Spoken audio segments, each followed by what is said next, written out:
Hello, everyone. I'm just gonna get some things pulled up here.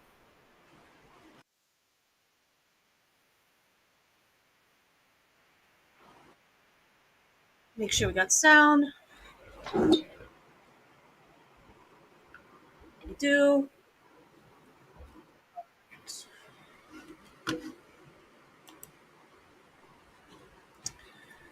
Okay. Well, so I had missed that Rekieta Law lawyer um, is representing James O'Keefe, and I just for just reasons I found this interesting. I just found it interesting. And and in part because I mean he's a really good lawyer. Mark Randazza is, and that's why Ricky hired him because in his view, Rekieta's law view, that Mark Randazza is one of the best. That's what he claims. I don't really know enough of the type of cases that Mark Randazza has tried, but I just kind of assume that if he's saying that he's a good lawyer, then he's a good lawyer. I just I just assume those things to be true. And it looks like I forgot to add. I don't think it's gonna let me go back and add it.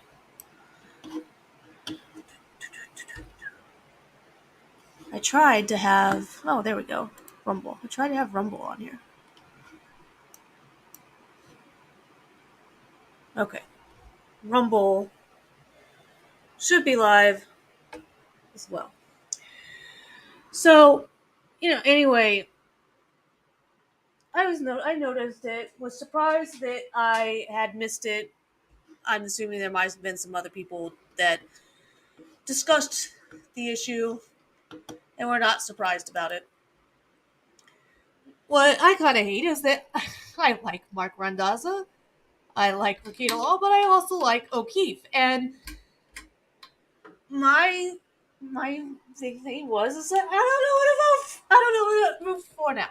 I don't know what to vote for. You know, normally I might be going like, ooh, look who's running point here. Get him, Mark, get him. And I'm like, but everyone's been telling me that I'm supposed to be pro O'Keefe in this issue. So now what? And I made the mistake of wondering out loud how Rekieta Law would cover it. He's currently,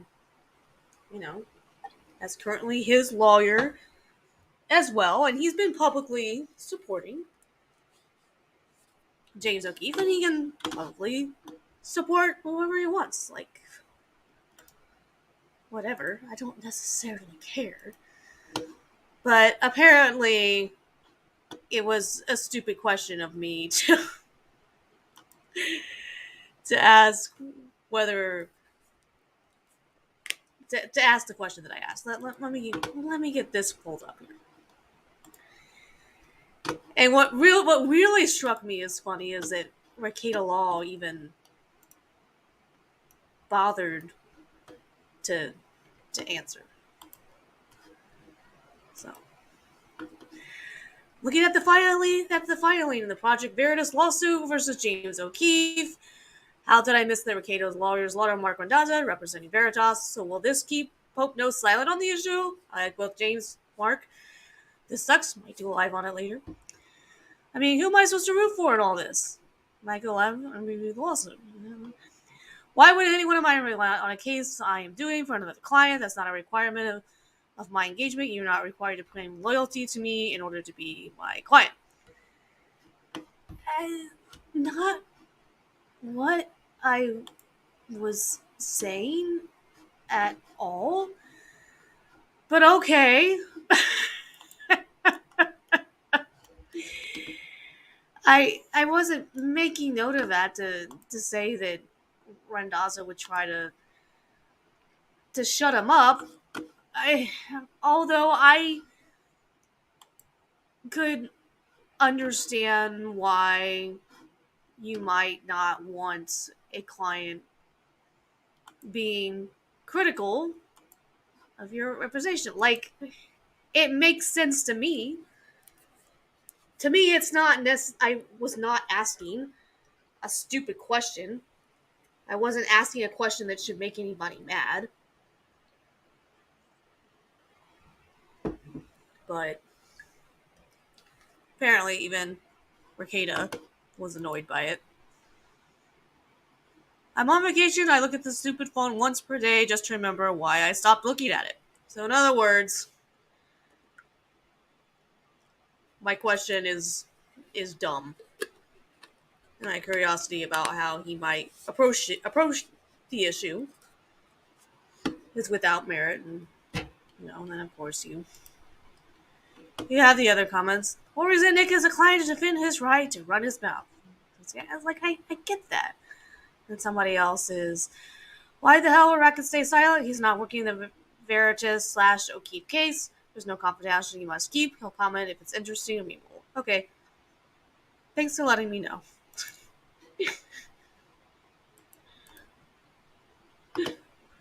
Unbreaded.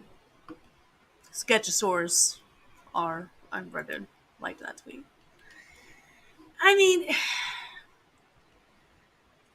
I don't know. I think it's a fair question. How do you handle it when the lawyer you respect is trying to ruin somebody in court who is also someone that you like and respect? And Rekieta has made it clear that he likes and respects that. Like, when part of what you do online is to discuss these type of lawsuits that are in the news and to give your 2 cents on it, how do you handle it?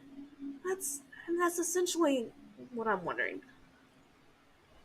And I would not blame any lawyer out there for being like, hey, you be careful about what you say here, dude. So it's interesting, and I find it interesting because pretty much everyone in what they call the Law 2 sphere and everyone else has been pretty squarely on O'Keefe's side. I've had questions.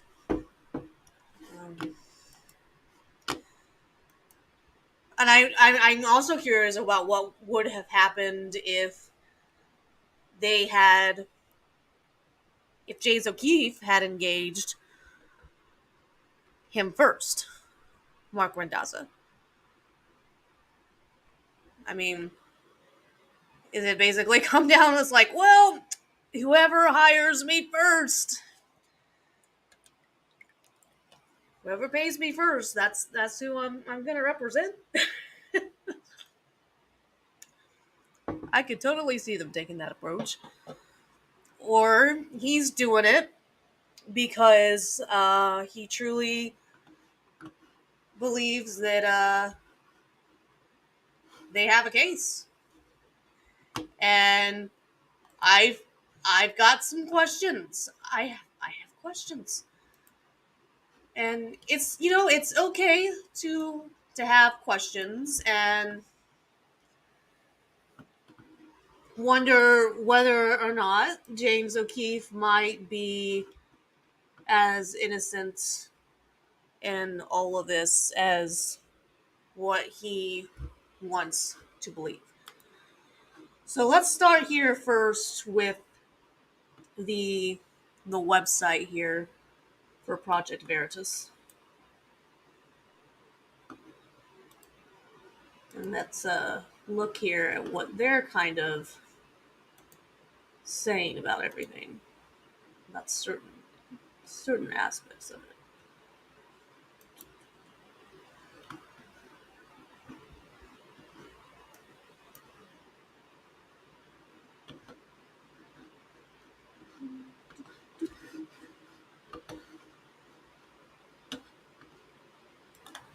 So many screens. All right. So they've posted this chronology, and we're just gonna go through that chronology here. James O'Keefe Project Board of Directors chronology events. 2020 through 2022 financial expenditures increase commensurate with donations increase. I I have no idea whether or not that's considered like a bad thing or not. 2020 to 2021, I guess it would seem to me that the more you get in donations, the more you're going to be able to spend on various things.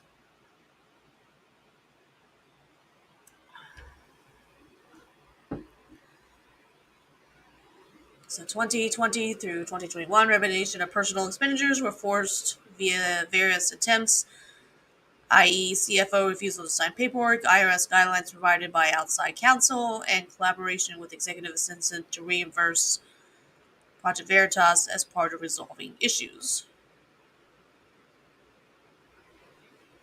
Okay. So 2022 issue became more onerous with respect to tracking and reconciling internally. And that's all perfectly possible. What I feel like I've been hearing is that it almost seems like people seem to think that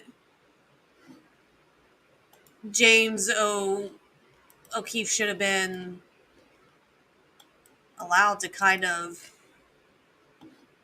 spin whatever he felt was necessary, that the work that they're doing is, literally that important, is kind of what I felt like a lot of the criticism was that I was hearing. But yes, yes, he started Project Veritas, but as things changed and grew with the organization, he got a board and he had agreements with the board that whether anybody likes it or not, he he's got to kind of keep those agreements. I mean, he signed a paperwork agreeing to them. He could have gone a different route, I suppose, depending on what the law is, but that is what he chose to do. So 2022 issue became more onerous with respect to tracking and reconciling internally. January 2023 fundraising event in Florida. There's not much explanation on what that really.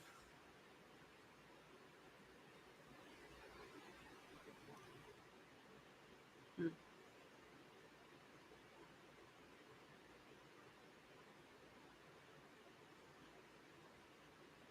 what that on why that is significant. They just fundraising event in Florida. Okay, so there was a fundraising event in Florida, and they don't really. They're not really explaining there what the issue with that is, but okay. So then January 24 and 25th, 2023, Adam Goldman Street interview, which staff was aghast at, and our Pfizer investigation is released. PV firmly stands behind the Pfizer investigation results to this day. Um, Staff was aghast at the Adam Goldman interview.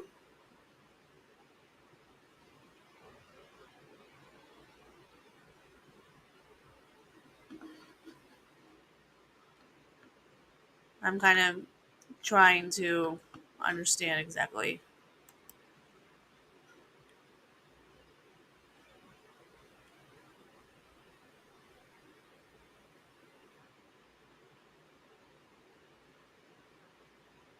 Hmm.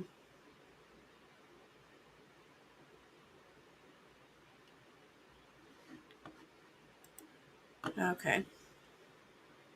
January 31, 2023, volatile senior staff meeting leads to request for board intervention to address rampant mistreatment of employees, creating a toxic work environment. One individual perceived consolidated authority to hire. One individual is perceived consolidated authority to hire and fire employees, as well as the implementation of revised guidance around expenditures and third-party payment approval process. Okay. February 2nd, 2023, James fired the CSO and the CFO, misrepresenting another board member had also approved the firing of the CFO. Said board member unequivocally, bleh, big words, denied giving such approval. February 6th, first in a series of board meetings during which several hours of employee testimony is heard, Mr. O'Keefe refused to entertain even the possibility to change the financial expenditures approval process or unilateral authority to hire and fire staff. The board put Mr. O'Keefe on 2 weeks mandatory PTO to investigate the issues. The board suspends Mr. O'Keefe's ability to hire and fire employees for 180 days. His authorization to use the company credit card and restricted interaction with donors while on paid time off. James remains CEO and as a board member. I mean, he was technically still a board member and technically CEO, but he couldn't do his job. That's basically what it means when you're paid time off. Um,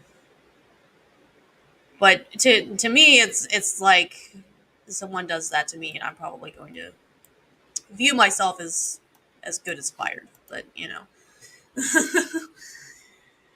it's a temporary it's temporary firing. But I don't know. I like some people have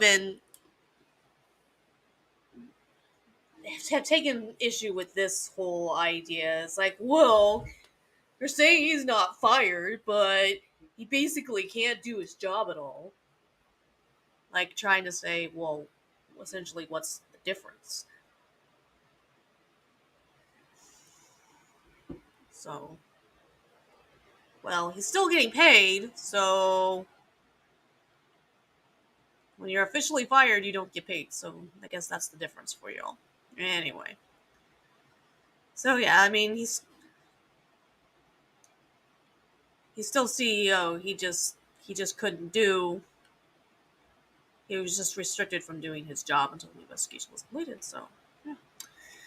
All right. So February 10th, 2023, board meets. Mr. O'Keefe failed to attend. Interim financial investigation is presented.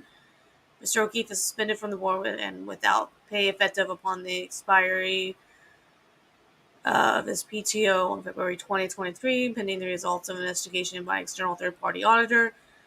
PV board's intention remained to reinstate Mr. O'Keefe with appropriate safeguards. And some people have been like, how can they do this to him? He started the company. I get it. He started the company.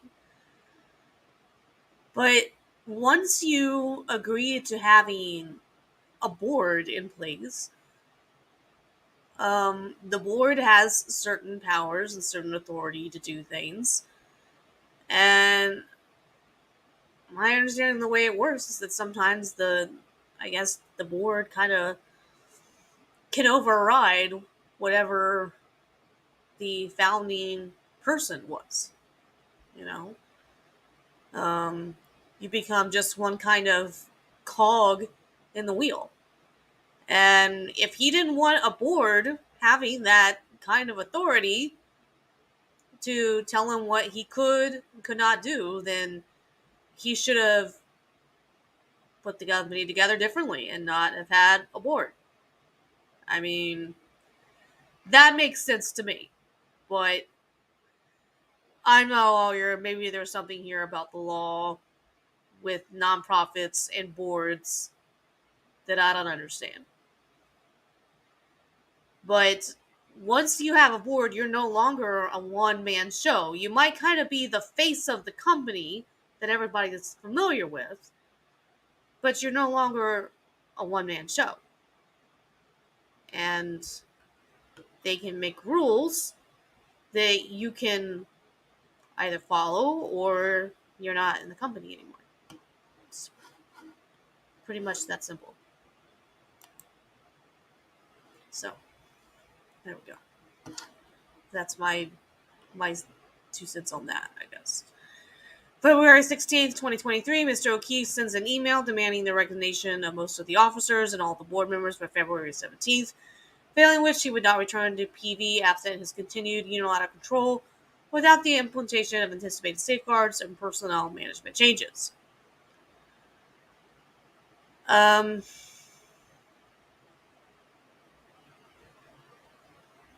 suppose that maybe that's something that legally he has every right to do. I don't know.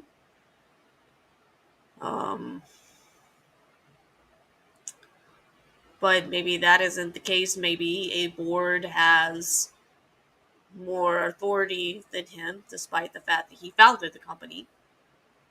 And they can tell him, no, you can't just demand that we all resign, and you can't just refuse to accept the implications of safeguards that we want to keep the company safe, and to protect the company, to protect the work, etc. So, February 17th, 2023, Mr. O'Keefe forms O'Keefe Media Group while on PTO, unbeknownst to Project Veritas. There was no intention of terminating Mr. O'Keefe when the board convened February 6, 2023. In fact, he wasn't terminated until May 15th, 2023. Rather, the goal was always to achieve an amicable solution to the personnel mismanagement and expenditures for the organization experienced significant recent growth. On February 2023, James films remarks in front of a selected group of employees, which was intended only for employees, but was immediately leaked to the public after recording. In this video, James states he had not resigned from Project Veritas. March 15, 2023, Mr. O'Keefe announces the launch of O'Keefe Media Group. Multiple additional breaches of the terms of Mr. O'Keefe's employment agreement and Project Veritas' employee handbook occur since February 6, 2023. James made false and disparaging comments about Project Veritas during 3 dozen appearances and interviews with various media personalities as well as the donors. James was terminated from Project Veritas with cause effective May 15th, 2023. Project Veritas will always act as good stewards of donors' contributions. As a nonprofit, we have not and will never betray our mission to expose waste, fraud, corruption, and abuse, regardless of perceived ideology and wherever the story takes us. This is self-evident by virtue of our investigation and release since February 2023, including re-releases of our Firefly story, of which we remain very proud to have brought to the world. With the support of our loyal and generous donors, who are the very, very lifeblood of this organization and seeking truth in all things, Project Veritas will long endure for we the people. So now it's breaking down his various claims, and so we've got like I wondered if this would be put together as a slideshow and for demonstrative purposes in court. I wonder. I am drinking a combination of Sunny D and High Noon vodka and soda. Very good. And the only reason my camera is not on right now is because I'm like, what the fuck did my cat do to the camera? Stupid cat.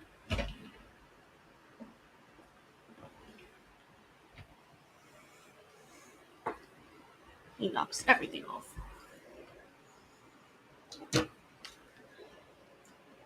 Here's the camera. Yeah, just gonna have proof that I am in fact drinking away. Let's make sure we got it here.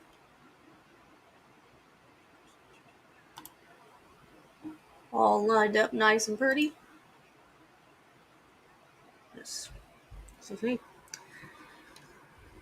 I've taken, I actually have, I'm going to be adding Mountain Dew at some point, but I've got Mountain Dew, and right now I have the Sunny D and the High Noon all mixed together into a wonderful, lovely drink. I also have some wild cherry Pepsi.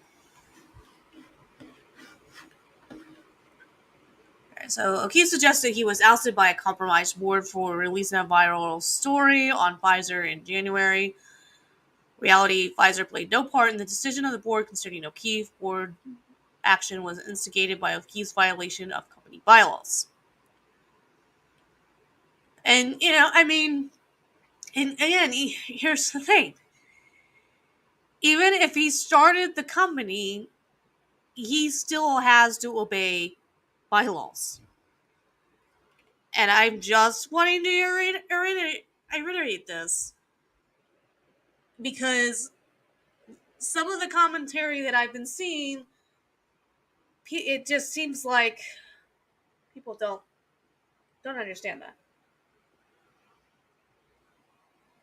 The problem here for me is not to discuss whether or not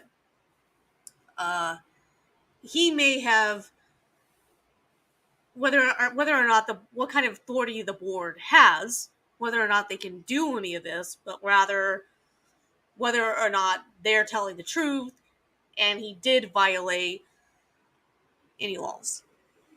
And and they're gonna have to prove that in court. He claimed to.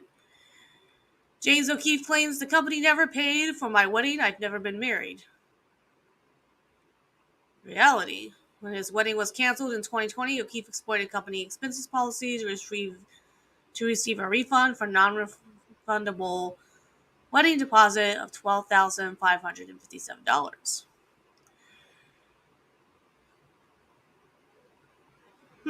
So allegedly, at some point, he was supposed to get married, and that was called to an end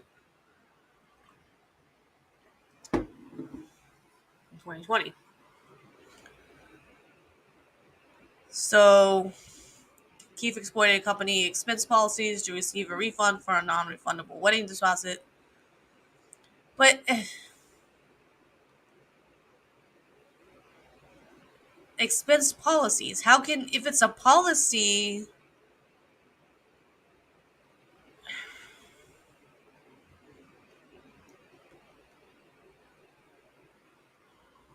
I don't get it. What exactly did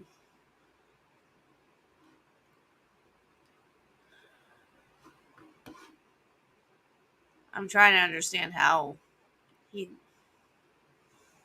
really necessarily did anything wrong. And again, they have to be able to prove that they shouldn't have refunded him, that they actually refunded him anything. They have to be able to prove that.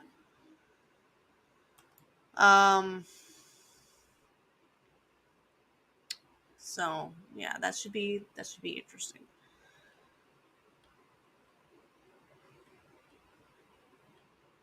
I don't know if they have checks, if they have receipts of some kind. Um, what is the how is he able to do that? How did you manage to have something there that he could exploit? That sounds like if he did exploit anything, It sounds like to me that that's your fault for the policies that you had in place.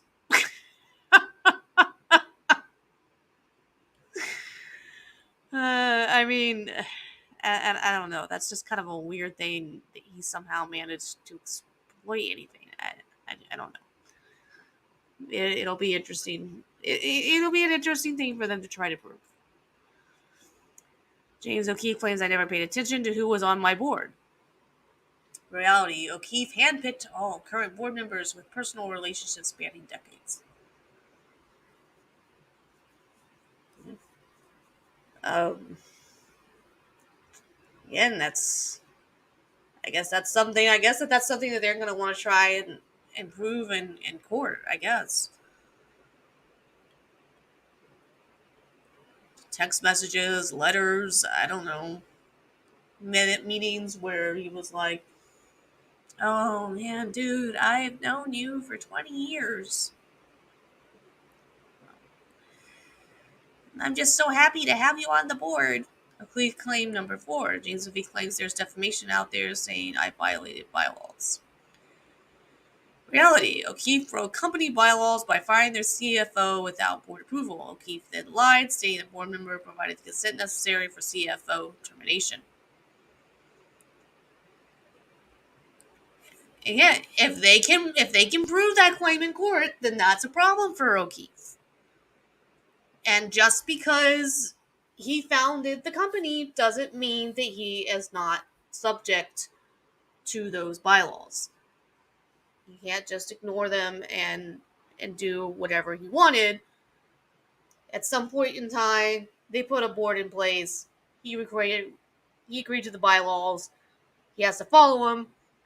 And if the company feels that you're not following the bylaws, it's going to be a problem. And you might wind up in court over it. I'm just saying. But again, they could be full of smoke. Project Veritas could be lying about all of this. And that's what O'Keefe will have to prove. Claim number 5. Claim. James O'Keefe claims I probably flew private once a year or so. Reality. From 2020 to 2022, O'Keefe took private air transportation 10 times, totaling nearly $190,000.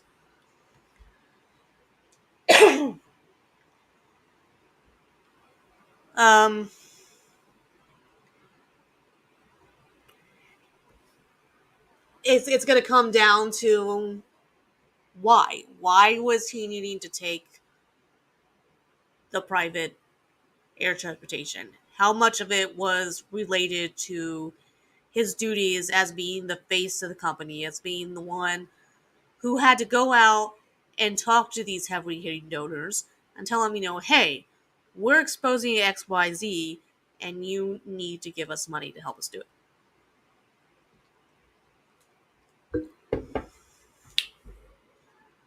My cat is trying to get up on things again.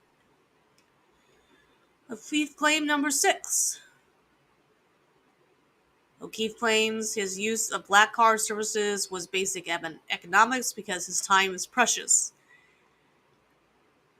I don't think that's the entirety of what he was saying. I seem to remember that it was there are times when it was a safety issue.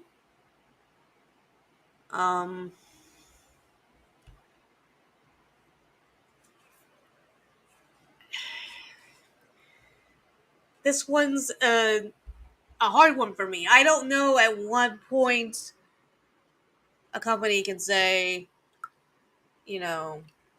this was inappropriate, this was not right.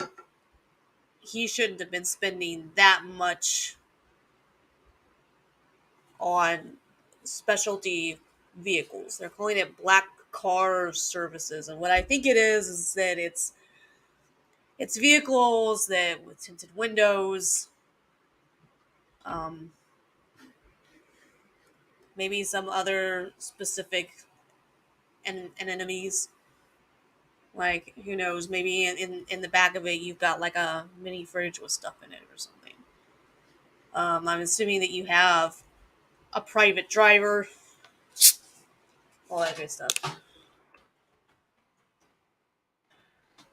Maverick. Yep, I knew that was gonna fall. Go ahead, run away under the bed.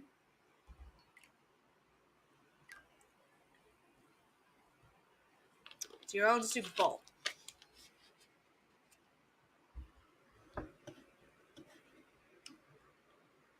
Records indicate that O'Keefe used black card services 412 times over a period of 21 months, totaling over $208,000 and more than $500 per ride. Well,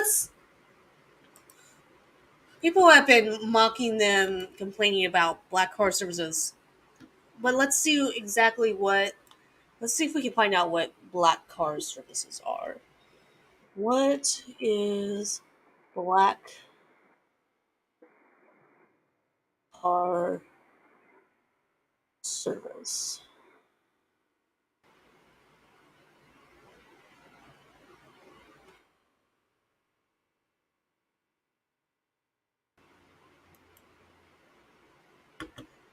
This is interesting. Everything you need to know about black car services. All right. So let's see what this is.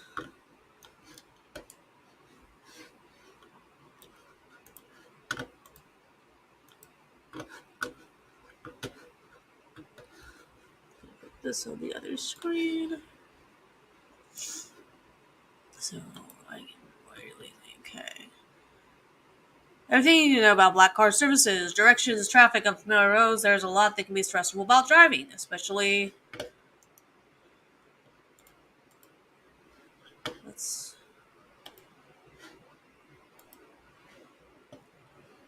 get this so that people can actually read it a little bit better.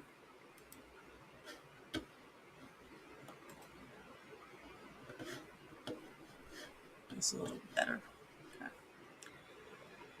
Especially if you're trying to arrive on time at the airport or train station or important business meetings across town, even small inconveniences can start to feel overwhelming.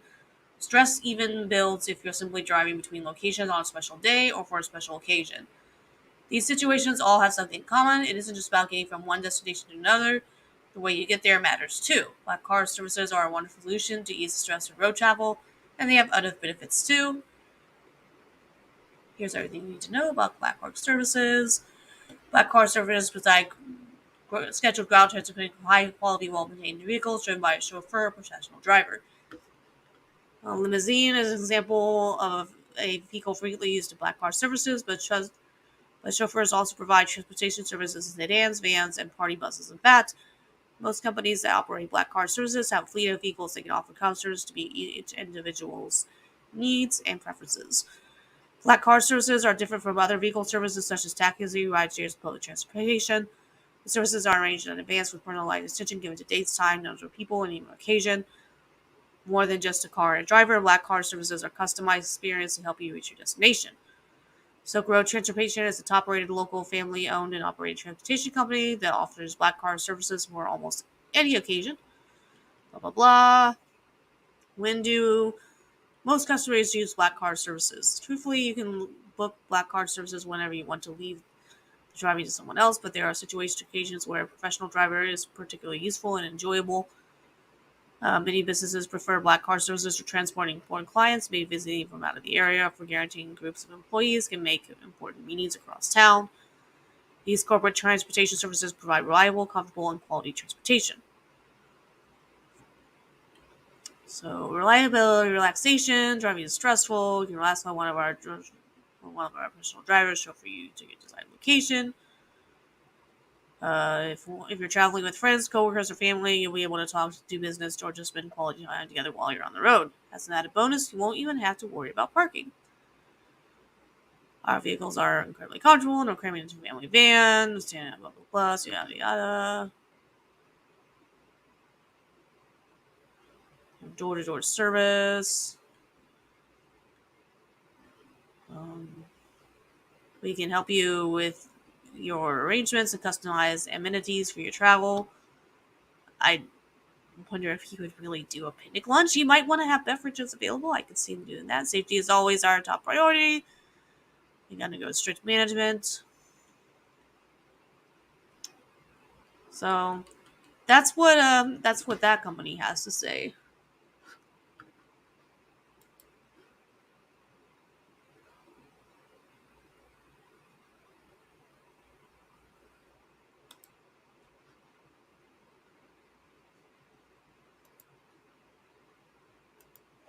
For some reason, my camera. Hopefully, I guess we still had sound.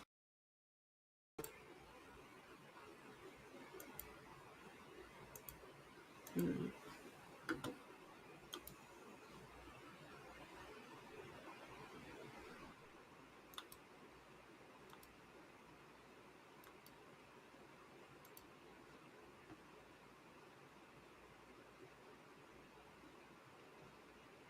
I've been having some issues with my camera, and I'm really, honestly, I blame my cat knocking crap over, just doing all that. Just being a cat, basically.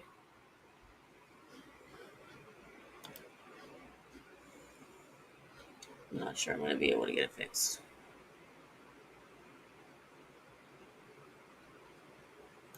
Alright, we're just going to stop the camera. It's not working. So there's that. I'm going to assume that you have the possibility and the option of there sometimes being like a mini fridge in the vehicle, stuff like that. Um, Perhaps even some companies might have Wi-Fi. Um, but people are companies are allowed to have limits on what it is that you can and cannot spend on those type of things.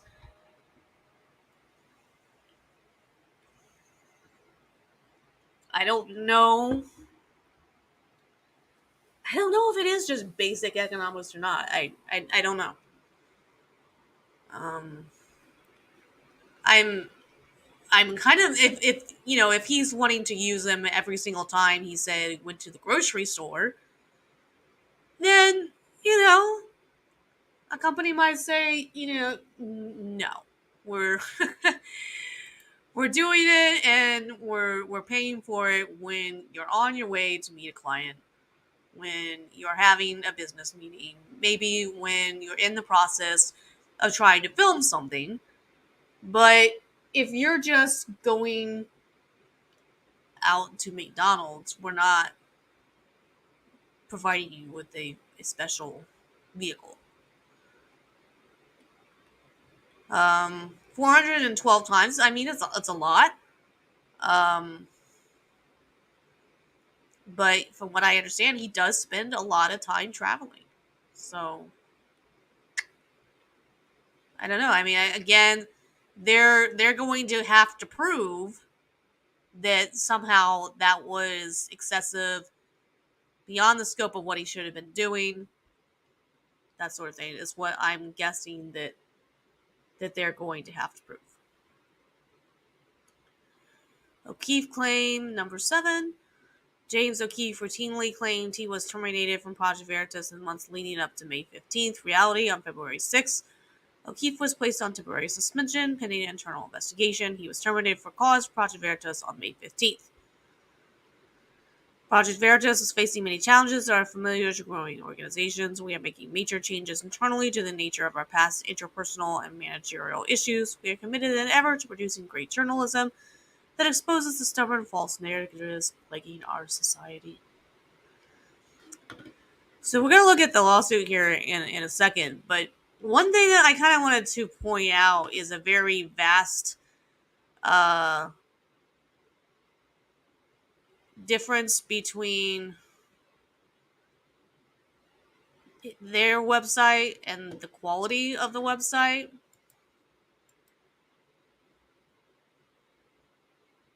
Oh my gosh, where's James? New details and an official what? They're doing an expose on James O'Keefe. Oh my goodness. So they where's James? Pay to expose. Too young. How young is too young? Directed evolution. Mutations exposed. Oh goodness. I mean, that this to me is a bit much. They shouldn't be. I don't think they should be treating this like it's a front page news story. If they want to have, I didn't read. I found that link. I found that page, and I didn't realize that that's what. I just figured they had just a specific page. Nope. It's their very first slide. All the slides they got here, it's their very first slide. The pay to expose is not the most important thing here. How James is trying to ruin us. That's what the breaking story is here. Oh, goodness. Goodness.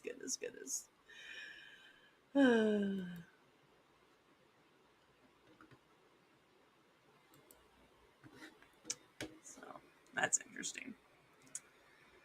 So anyway, as I was saying, I mean, to me, their website is very well put together. I like it.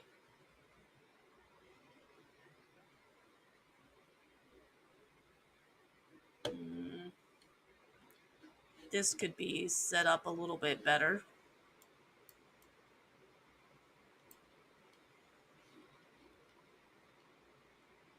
That's kind of wonky and awkward, but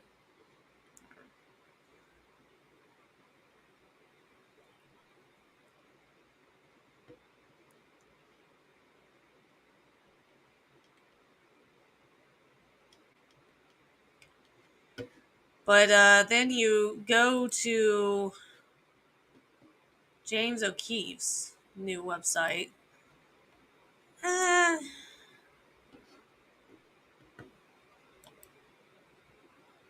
And it's just kind of it's very, very simple. Not really much to it. I don't feel like I like the. I just don't feel like I like the setup as much.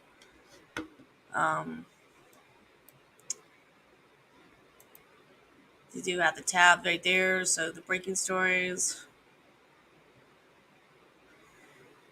And I mean, just, I guess, fair enough that, he has his interview front and center about the lawsuit.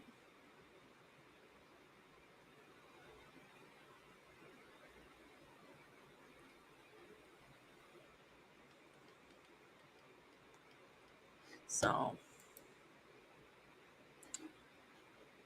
and then they have the mission here. Welcome to the O'Keefe Media Group. We can never be shut down again because not only do I own it, but you do too.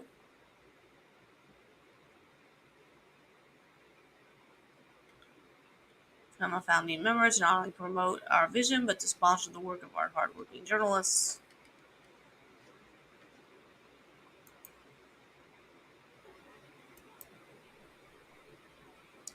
So you can do.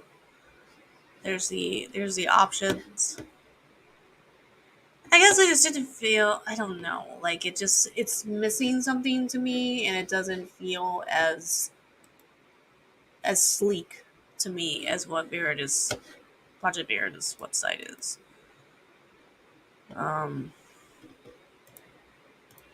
Merchandise, open action.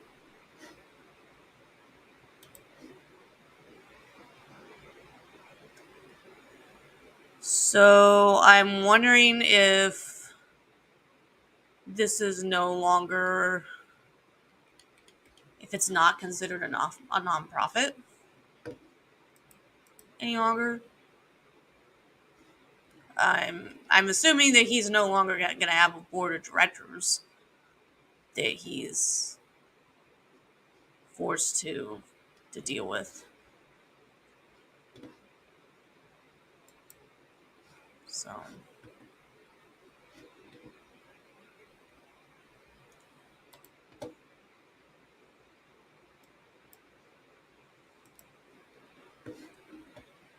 but you got the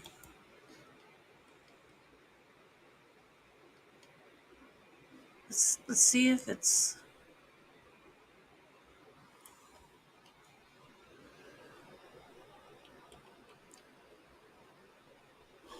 see if there's anything about it being.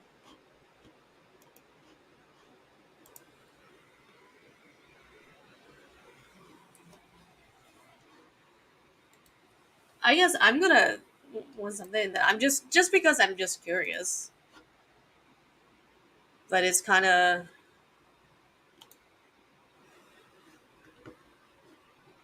how do I join OMG Citizen Journalism Network? Can I send it anonymously? So all that great stuff. I am going to take a restroom break, and when we get back, we'll go through the lawsuit and maybe some other things as well. Hopefully, my stupid cat does not jump up here. It's gonna be like, oh yeah, Mama's gone. Time to play.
Right, so we do have a copy of the lawsuit that was filed. I'm gonna look at that. Business meetings across. Trying to see here if I can get my camera fixed.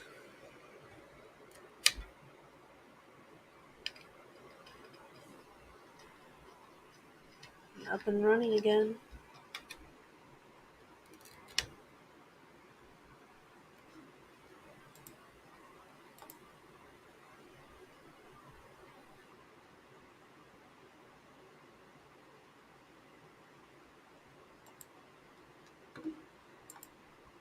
Telling you, it's the cat's fault. Most likely, it's the cat's fault. But I think we have it working now. All right.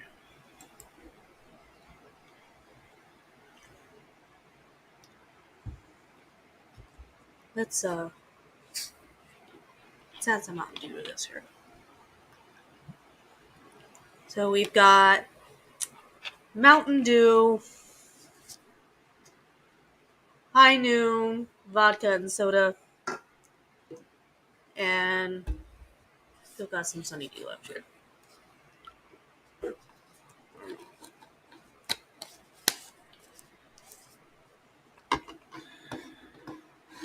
we're gonna do here is we're going to go back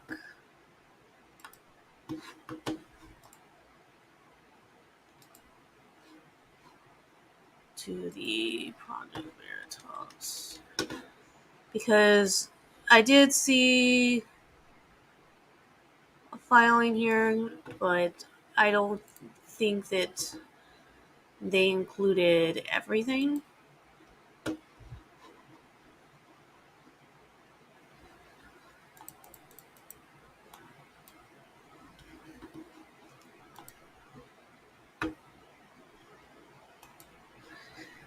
It's so funny. Where's James?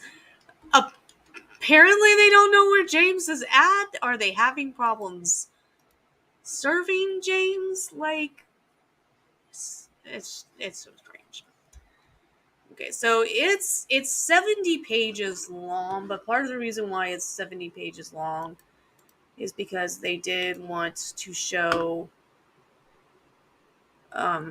various things like what it was that he had signed.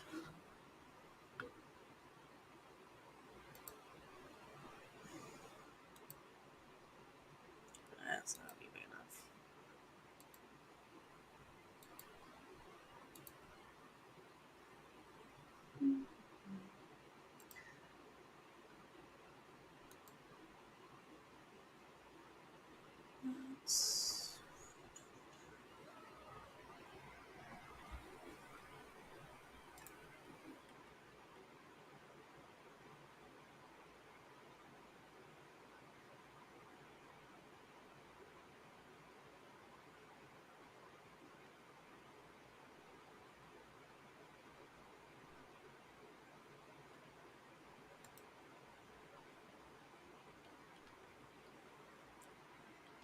I want to make it so that it's not popping out. I'm trying to remember where it is that I have to go and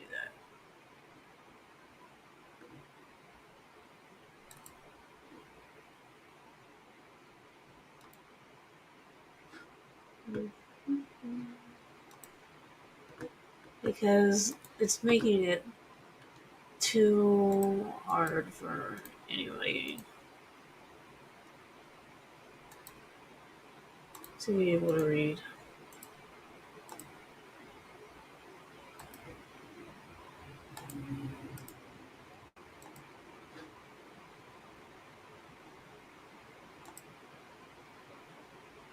As long as you are able to hear me, that's all I care about.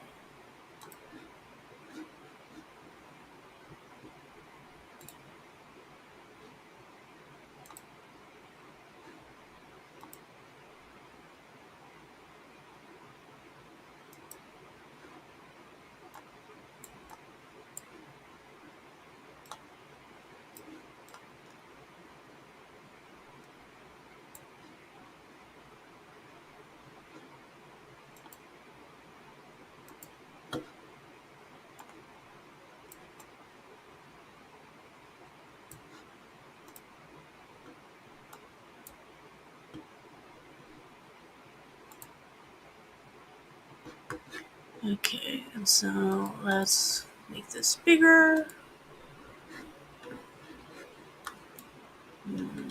Yeah, it was not the way to do that.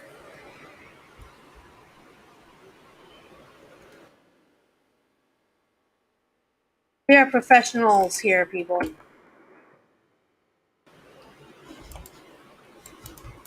It's not.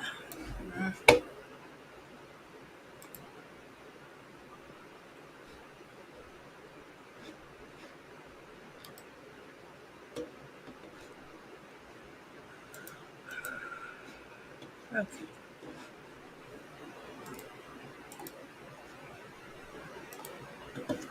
We are professionals here. We know exactly what we're doing. We're just the absolute best. Don't anybody tell you otherwise. All right. So here's this. Let's see if we can. Small inconveniences can start to feel.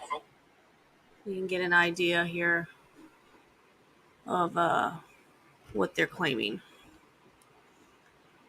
Just was double checking to make sure that we didn't have any comments on Rumble. Feel free to like, share, and subscribe. And if you want me to drink even more vodka, leave a Rumble rant.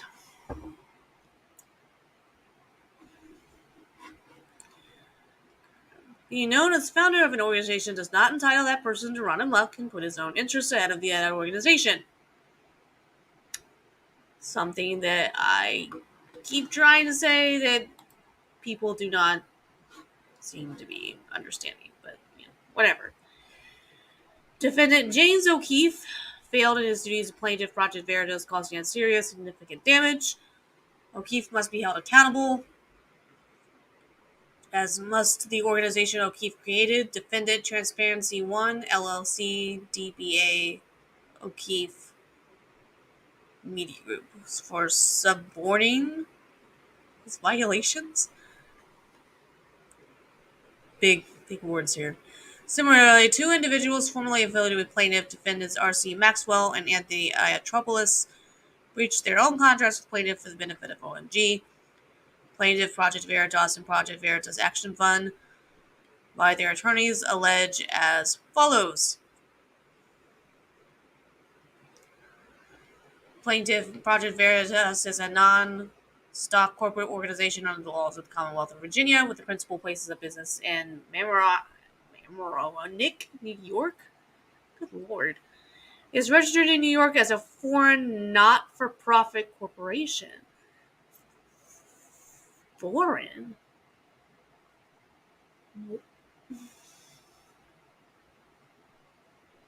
Why foreign? That is interesting. That is interesting to me.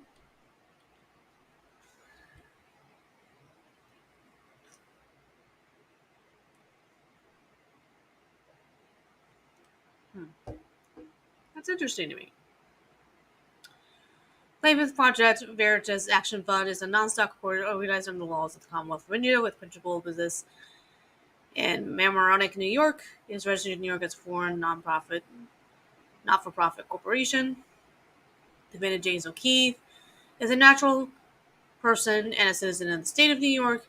O'Keefe is a resident of Westchester County, New York. Defendant Transparency One, LLC, DBA O'Keefe Media Group is a Delaware limited liability company with the principal place of business in Mamaroneck, New York. Its sole known member is O'Keefe. Defendant R.C. Maxwell is a natural person and citizen of the state of Arizona. Defendant Anthony Iatropoulos is a natural person and citizen of the state of Michigan. Jurisdiction and venue. This court is subject to matter jurisdiction over this action pursuant to yada yada, as this is an action for inter alia misappropriation of a trade secret and is therefore a federal question under yada yada. The court has supplemental jurisdiction over the state law claims pursuant to yada yada. I'm not reading all those numbers. I'm not doing that.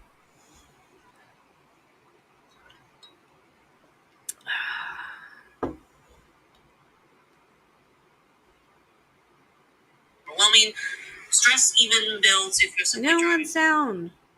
I'm just checking to see if we have comments. No comments. Like, share, subscribe. Tell me that I'm an idiot and that I'm boring.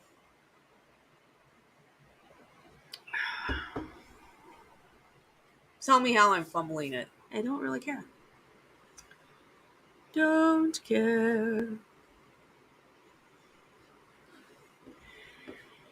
Trade secret is therefore a federal question, yada yada. Read that.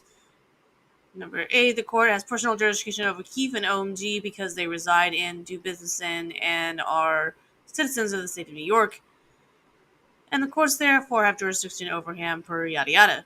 O'Keefe otherwise consented to the jurisdiction of this court pursuant to paragraph 28B of his at-will employment agreement of June 22, 2010, as amended on or about September 20th, 2022, employment agreement or EA, a true and correct copy of which appears as Exhibit A, as redacted, attached hereto, and incorporated herein by reference.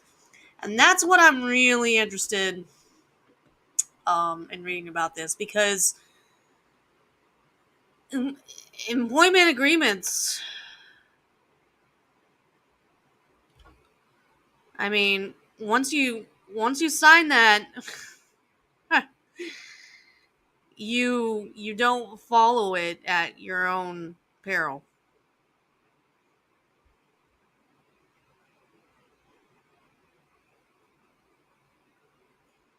I'm looking at strange tweets here.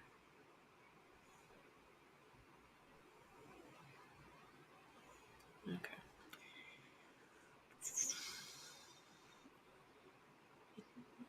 So they have that here as Exhibit A, as redacted, attached hereto, incorporated herein by reference. Iatropolis consented to the jurisdiction of this court pursuant to paragraph 25 of his at-will employment, June 6, 22, as amended on or about September 4th, 2022.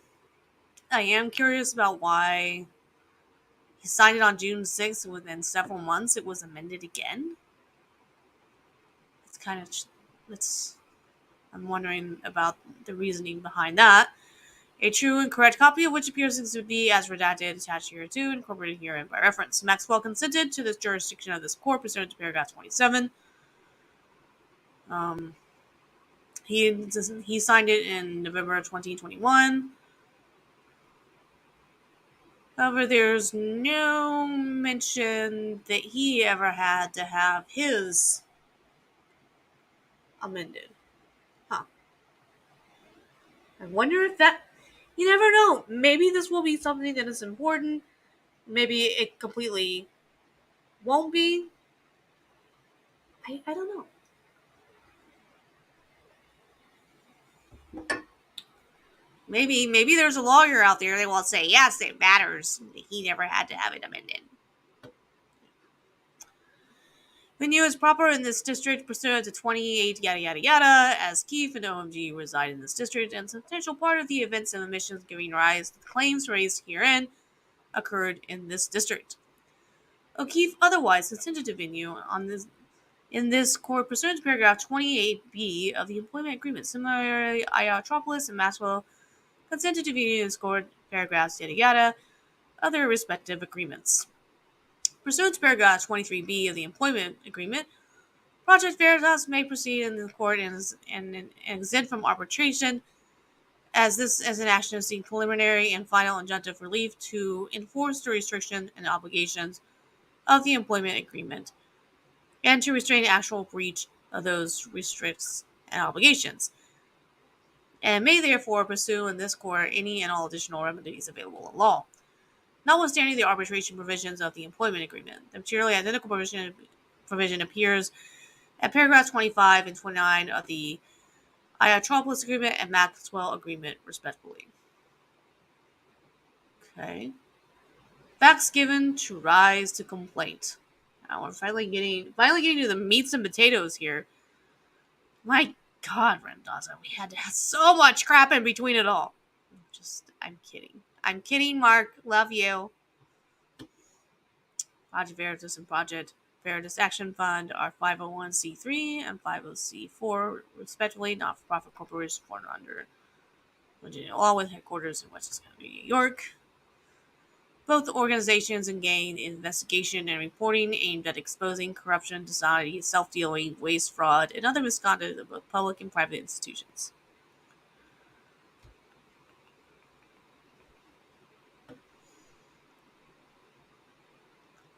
As for nonprofit organizations, plaintiffs rely on donations from private donors to support their activities. Plaintiff maintains a database of information about their donors, including the donors' identities and contact information. Plaintiffs keep that donor information confidential and protect it from disclosure to the public by, among other things, restricting access to the information, storing it on a password-protected computer system, and 3, requiring employees with access to the information to acknowledge its confidentiality and agree not to disclose it.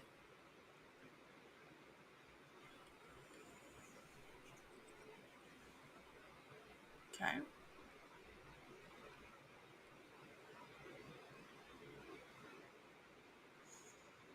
So, that all of that makes sense.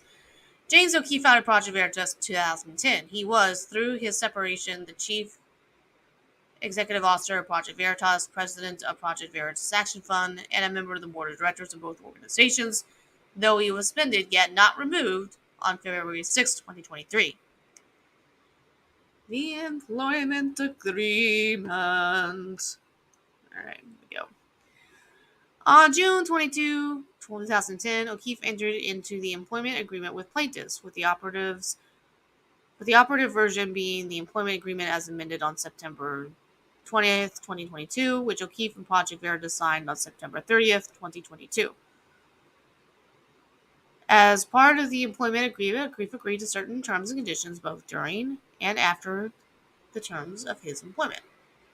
Paragraph 1B of the employment agreement, O'Keefe agreed that he, identified as employee thereunder, shall devote employees' full working time and attention and best efforts to the performance of employees' job. Well, yeah, you would think that that's what you would do.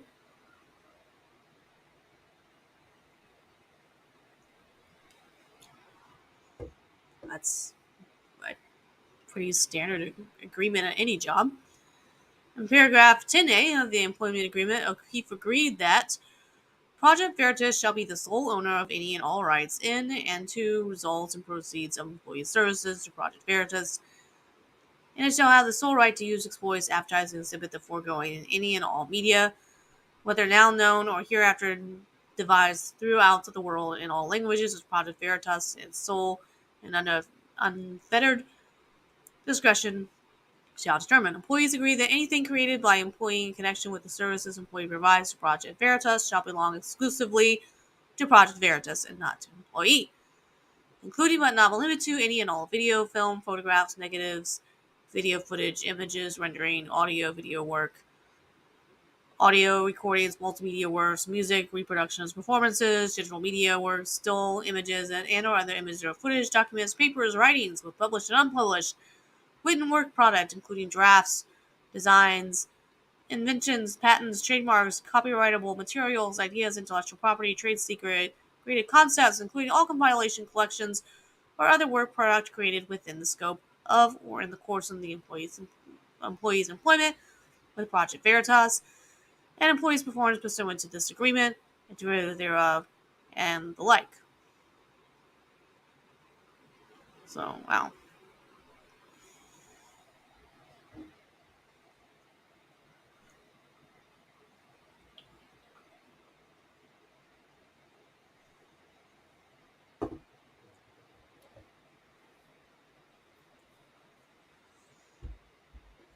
In the employment agreement, O'Keefe acknowledged that certain information is confidential. EA paragraph 11, defining confidential information. O'Keefe agreed to keep all confidential information in its highest confidence and not disclose the confidential information without Project Veritas' prior written consent. EA 11B, confidential information includes in relative part information regarding Project Veritas projects, potential projects, organizational practices, and donors and potential donors. And it's giving you the footnotes of where all of that is located. The paragraphs, I guess. I guess that's what that means. Employee agreement paragraph 11.8. O'Keefe's obligation to maintain plaintiff's confidential information in the highest confidence continues beyond his employment. EA 11.d. To wit, employees expressly agrees that the terms of this paragraph shall survive at the conclusion of employee's employment with Project Veritas and or the expiration or termination of the agreement, and that after leaving employment with Project Veritas, in addition to all other obligations hereunder, employee will not disclose any person or entity or seek from any current or former Project Veritas employee, contractor, or vendor any confidential information. The employment agreement also contains a non-disparagement clause pursuant to which O'Keefe warranted and agreed that during and after employee's employment, employee shall not directly or indirectly make any disparaging statements or other negative remarks, written or oral, about Project Veritas or any of its directors, officers, employees, contractors, donors, agents, attorneys, or representatives. Employee's employment by Project Veritas, the subject matter of this agreement, any works or news stories or other services rendered by employee or others in connection with any works or news stories. So, in other words, don't talk badly about Mark Randazza, or you're going to be violating your employment agreement, Mr. O'Keefe. Rekieta Law, on the other hand,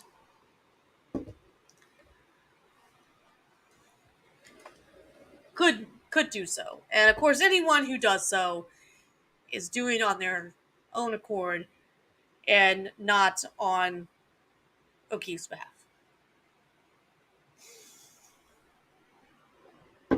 I'm just bullshitting and drinking way too much.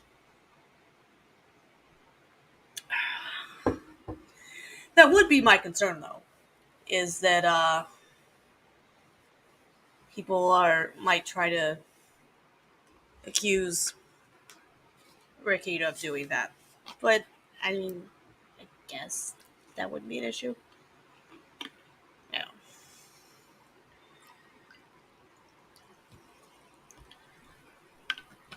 I guess any commentator out there, I would be concerned that they're gonna try to say that they are using those commentators to defame the lawyers and attorneys for Project Veritas. The employment agreement contains a liquidated damages and provision in which O'Keefe acknowledged that if he breached his non-disclosure and or disparagement obligations, Project Veritas will recover liquidated damages of $100,000 or actual damages, whichever is greater, per each such breach.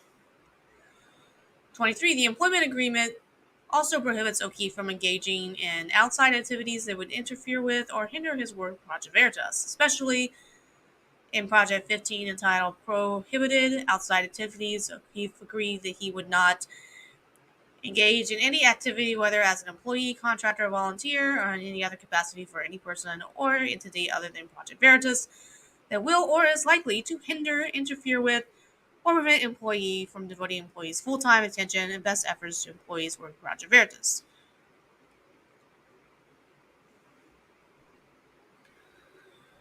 Are they trying to say that he began... I think they might be saying that he began working on making O'Keefe Media while he was still employed and that he was not supposed to be allowed to do that? As assigned employees free time to time by Project Veritas, or 3, give rise to actual conflict of interest or the appearance of conflict of interest with Project Veritas and or its mission or work, any such activity, prohibited outside activity without express written approval by the CEO of Project Veritas. The employment agreement also prohibits O'Keefe from soliciting 2 categories of people, donors and employee/contractors of Project Veritas. 5. First, O'Keefe agreed that during and for 1 year after his employment, he will not directly or indirectly, individually, or any other capacity solicit, offer employment, employ, or interfere with any project, Veritas employee or contractor or other person or entity that was project manager employee. Yeah. Okay, we're going too fast, and I've been drinking too much. But I'm gonna need another drink.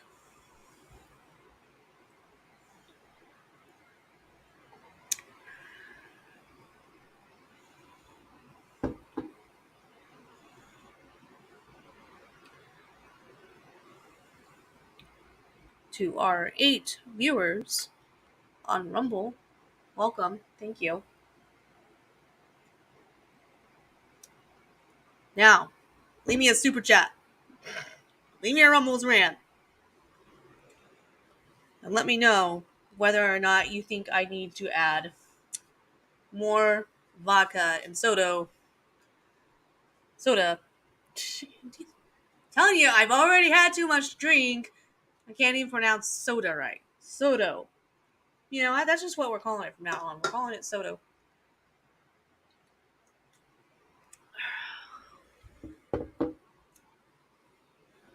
Alright, so, well, not directly or indirectly, individually, or in any other capacity solicit, offer employment, employ, or interfere with any Project Veritas employee or contractor or other person or entity that was a Project Veritas employee or contract within the 12 months immediately prior to the termination of employee's employment with Project Veritas, cease working for or providing services Project Veritas. We're only on page 7, people. Page 7. The employment agreement also prohibits O'Keefe, during and after his employment, from contacting, soliciting, or otherwise communicating with any person or entity that is a donor or prospective donor to Project Veritas, whom employee learns of, or with whom employee otherwise comes into contact. As a result, employee's employment by or work for Project Veritas. So, the employment agreement also prohibits O'Keefe, during and after his employment, from contacting, soliciting, or otherwise communicating with a person or entity. So, what if he's friends with these people that are donors? It says otherwise communicating with any person or entity that is a donor or prospective donor to Project Veritas. I mean, that to me sounds like if I was friends with O'Keefe, that if I'm talking to him, but I've also donated to Project Veritas, that to me sounds like he could easily get charged with violating employee agreement paragraph 17 simply by talking to me. You know, he could be following up with me and being like, "Hey, how's the kids?" You know, I don't have any kids, but you see what I mean. This to me, this wording is problematic to me. He shouldn't have to. To me, it implies that the possibility that he's not going to be able to talk with these people again, ever. The employment agreement also requires that upon separation of employment that he shall return any and all Project Veritas property of any kind, including but not limited to computers and other electronic devices, recording and communication devices, documents and information, whether in hard or copy, or whether in hard copy or electronic, and not keep any copies, software applications, and any work product, whether completed or incomplete, in the same condition in which it was received by employee, reasonable wear and tear accepted. The agreement incorporated by reference Project Veritas employee handbook and employee and company policies. Employee agreement, chapter 27, I guess. The handbook identifies plaintiff's standard of conduct, work rules, and conduct and prohibited conduct. These sections prohibit, amongst other things, being threatening, intimidating, or disrespectful to coworkers.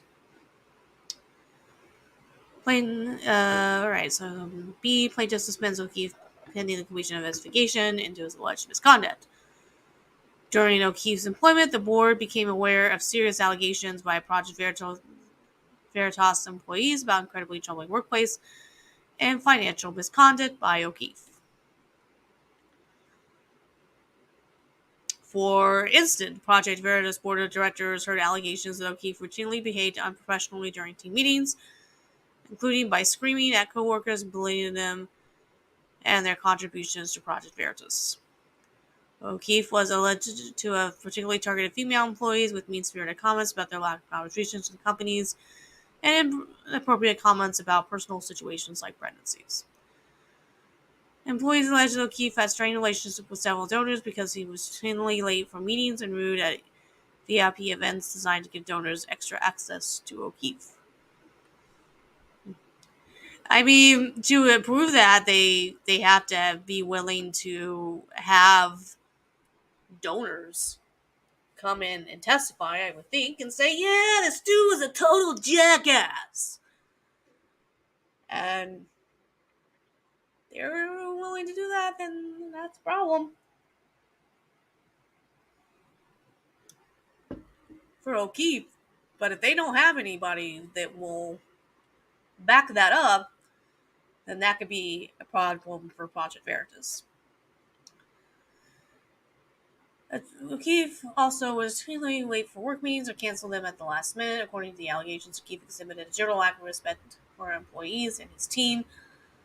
Other employees alleged that they personally had observed obscene messages between O'Keefe and various women on social media applications when accessing O'Keefe's phone for work-related matters. The board also learned O'Keefe's alleged financial misconduct. It's like, how did they end up? I'm curious how they ended up seeing those. And so now it's like they're actually going to try to put those in as evidence. Are we going to get spicy social media messages?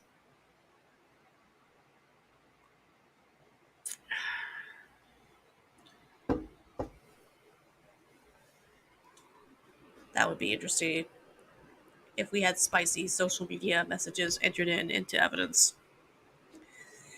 Because anything they say here, they have to be able to back it up. I mean, correct me if I'm wrong, but I think that's kind of the way it works. The board also learned that O'Keefe's alleged financial misconduct. 3536, multiple employees alleged O'Keefe used Project Veritas employees to run personal errands for him. These errands included picking up O'Keefe's laundry, cleaning his boat, repairing his boat, and doing other similar errands for O'Keefe. Now, did they have employees that were specifically hired to be his personal assistant? I guess that would be my question. If you're a busy person who's traveling a lot, you're going to have somebody that you can do to do that. You're not going to always have time to clean up your dry cleaning, clean your boat, repair the boat. You're going to, it's not unusual for people to that are head of corporations to have somebody that does that kind of stuff for them. But if he's saying that these were all people that did not have it in their job description, then I guess that's a different issue altogether. O'Keefe also allegedly used his Project Veritas credit card for some personal expenses and directed Project Veritas funds to be used for lavish expenses, and in some instances, his personal benefit. An example of these allegations included directing the organization to pay more than $10,000 for a helicopter flight from New York to Maine without a clear benefit to Project Veritas. And again, they have to be able to, they have to have the evidence to back it up.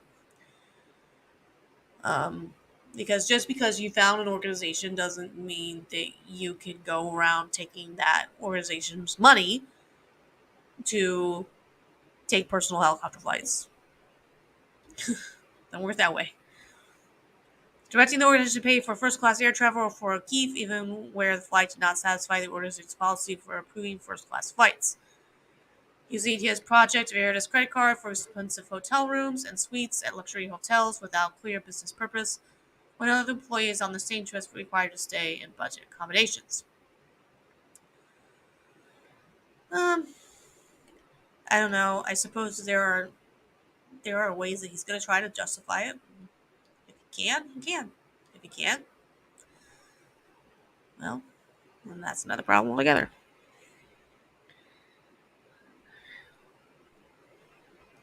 Again, a lot of this has nothing to do with whether or not with him being able to do whatever he wants simply because he started the organization, or how could they do this when he made the organization what it was.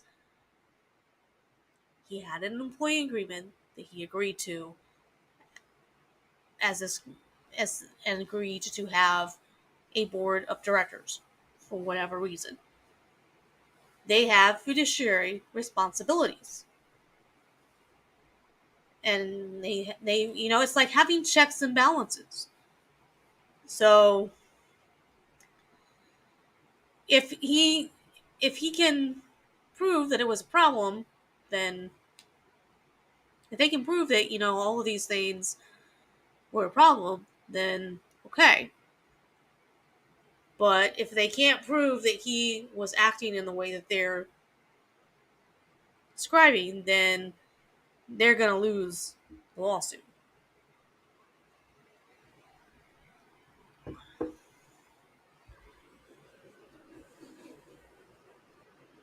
Directing the organization to pay for expenses associated with large organizational awareness events like Project Veritas Experience without engaging in any analysis to help the organization understand the potential return on investment or capitalize on the connections made through these events.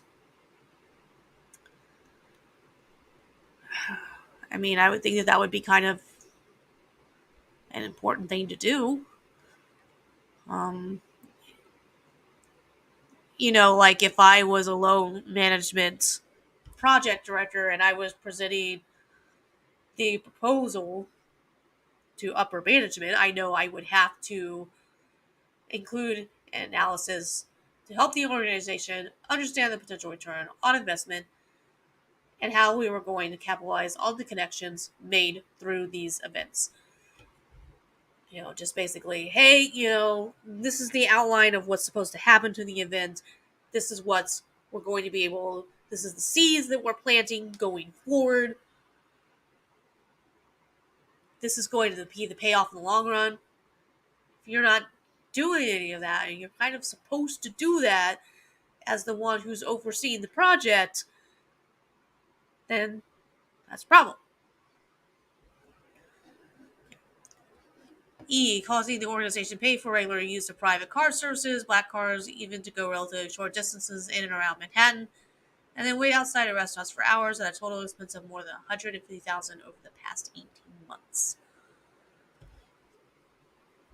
I mean, you can make the argument that there are people that want to hurt him and that all of these were safety issues.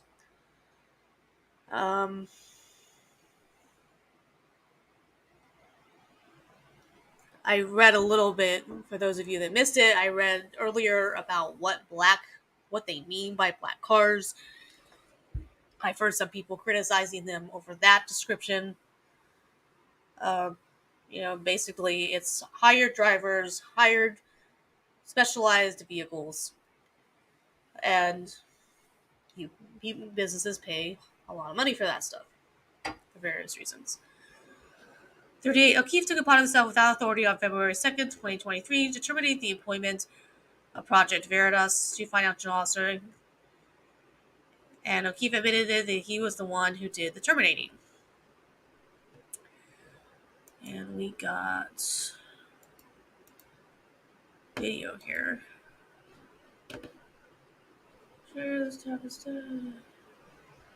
It's okay. It's just the clip.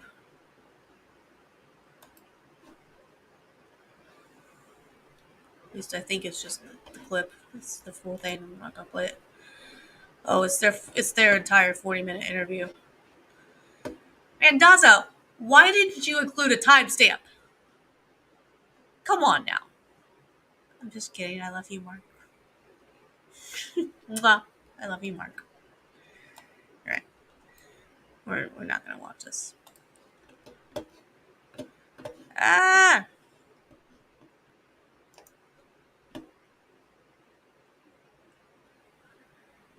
I've lost it. Uh-oh. Oh dear.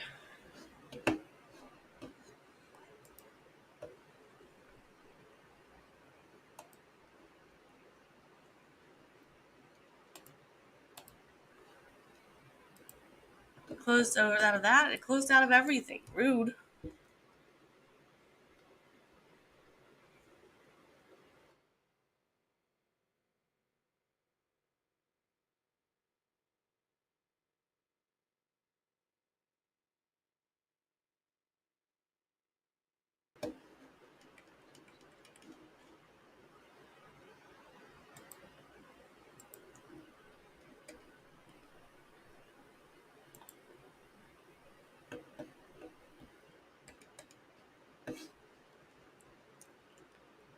Like I said, we are professionals here. We are professionals. Uh-huh.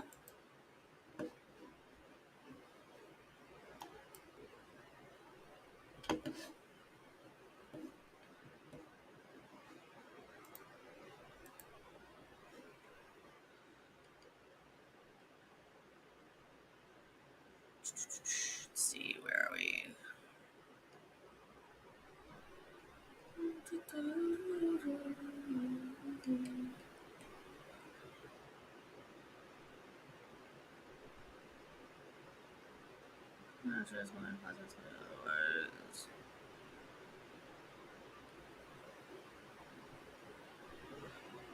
Alright, here we go. The board took immediate action in response to these troubling allegations. The board created a special audit committee to investigate the allegations and retained outside counsel to help conduct that investigation. On February 6, 2023, by majority vote, the board placed O'Keefe on paid leave, suspending his authority to hire and fire staff for 180 days, requiring him to surrender his company credit card and restricting his access to proprietary information, including donor lists, but explicitly indicate that he remains as CEO and member of the board. After authorization to use the card was revoked on February 6, O'Keefe continued to use the Project Veritas credit card for personal expenses in the amount of approximately $19,000. Ouch. Why didn't they immediately take the card from him? And I guess more importantly, they're doing a civil lawsuit. Why aren't they? See, if they can prove any of this, he's fucking lucky he's not in jail. Sorry.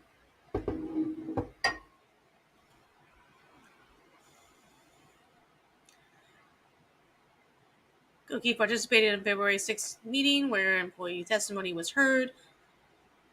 O'Keefe refused to participate in a February 10th meeting at which financial findings were presented to the board, and O'Keefe was suspended as CEO from the board but not removed as a member thereof, indefinitely pending the resolution of the board's investigation into the allegations of O'Keefe's misconduct. On February 15th, the Project Veritas Executive Board put out a statement clearly stating that James Gates had not been removed from Project Veritas. The statement noted that the board members all love James O'Keefe. They are volunteers handpicked by James O'Keefe. And in that statement, it was explicitly denied that the actions regarding O'Keefe related to Pfizer, stating we are still in no way, never will be, brought to you by Pfizer. O'Keefe sent an email on February 16, 2023, outlining terms for his return, including the resignation of all the board members and most of the Project Veritas officers, investing him with unilateral control over plaintiffs. Otherwise, he would not return to the employment of plaintiff. The board did not terminate O'Keefe's employment, rather intended to reinstate him with appropriate safeguards. Let's see here. They've given us another video. And it's Tim Pool, but is it a... It's just the same thing! Mark Randazza. Marky, I love you. But for the love of God, give us timestamps. Okay? Love you.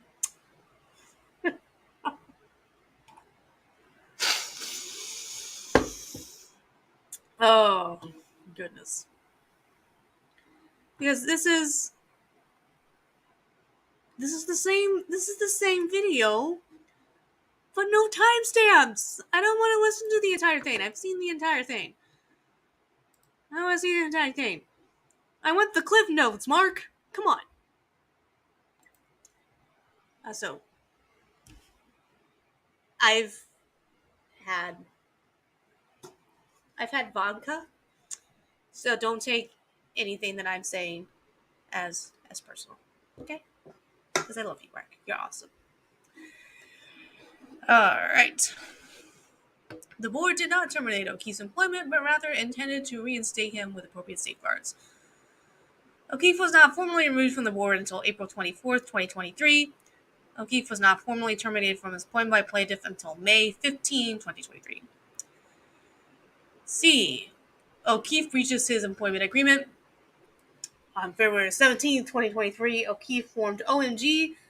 OMG notes on its website that it is located in Mamaroneck, New York, which is where O'Keefe lives and where Project Veritas is headquartered.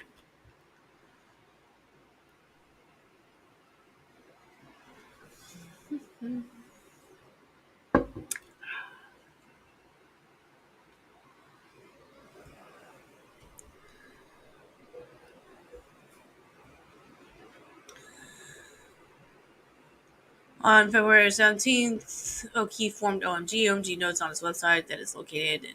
I've read that. According to this website, OMG is a media organization managed by O'Keefe, with essentially the same mission and structure as Project Veritas. OMG is a company whose website describes itself as having an army of journalists and is building an army of investigators and exposers along with the most elite journalists in the world. And then they have the link there to the website. I looked at that earlier. The OMG website refers to never being shut down again because O'Keefe owns it. 54. Forming and operating OMG was a violation of the employees' agreement's prohibited outside activities provision. O'Keefe made multiple public media appearances in which he falsely stated that he was terminated from Project Veritas, including but not limited to the program set forth below. On March 15th, 2023, O'Keefe appeared on the Carly Church Show and falsely implied that a separation from plaintiff was part of the aftermath of the Pfizer story, and falsely stated that he was thrown out of Project Veritas. So we got the Rumble video there. The appearance on the foregoing program was by O'Keefe for the benefit of OMG and as an agent thereof. On March 15, 2023, O'Keefe appeared on Steve Bannon's War Room and falsely stated that he had been removed from Project Veritas.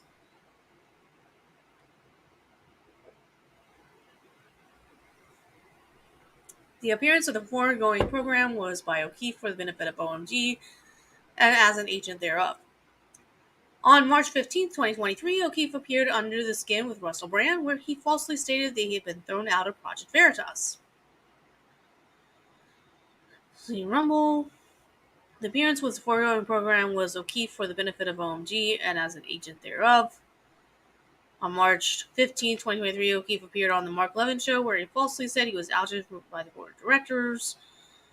The appearance on the program was about O'Keefe for the benefit of OMG and as an agent thereof. On March 19th, he appeared on Human Events and the Ben Shapiro Show, where he falsely stated that Project Veritas had been stolen from him and that he had been thrown out from Project Veritas, respectively. And they have both the YouTube and the Rumble video there. The appearances on the foregoing programs were made by O'Keefe for the benefit of OMG and an agent thereof. On May 3rd, 2023, O'Keefe appeared on The Megyn Kelly Show and falsely stated that he was terminated from employment with Project Veritas, and again falsely implied his separation was related to the Pfizer story. The appearance on the foregoing program was by O'Keefe for the benefit of OMG and an agent thereof. Statement which O'Keefe knows to be false or disparaging a plaintiff were intended to discredit Project Veritas board of directors and are all breaches of the employment agreement.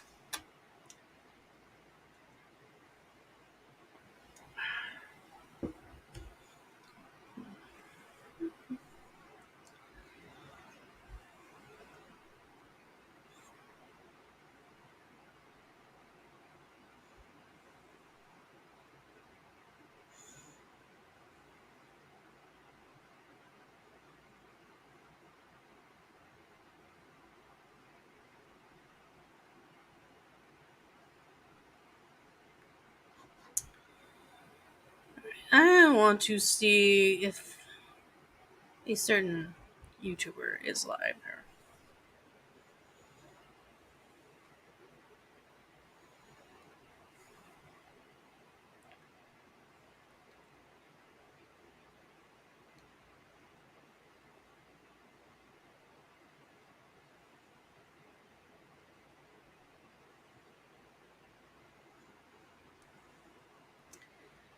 No, Danny Underrat is not. She's supposed to be streaming at some point. But you know what? I gotta go to the bathroom again because I've been drinking too much. So, be right back.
And we're back. We're back. We're back.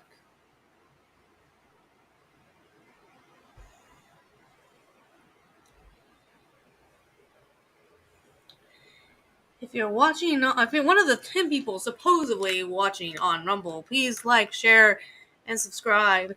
And send me a Rumble rant letting me know whether you think I need to add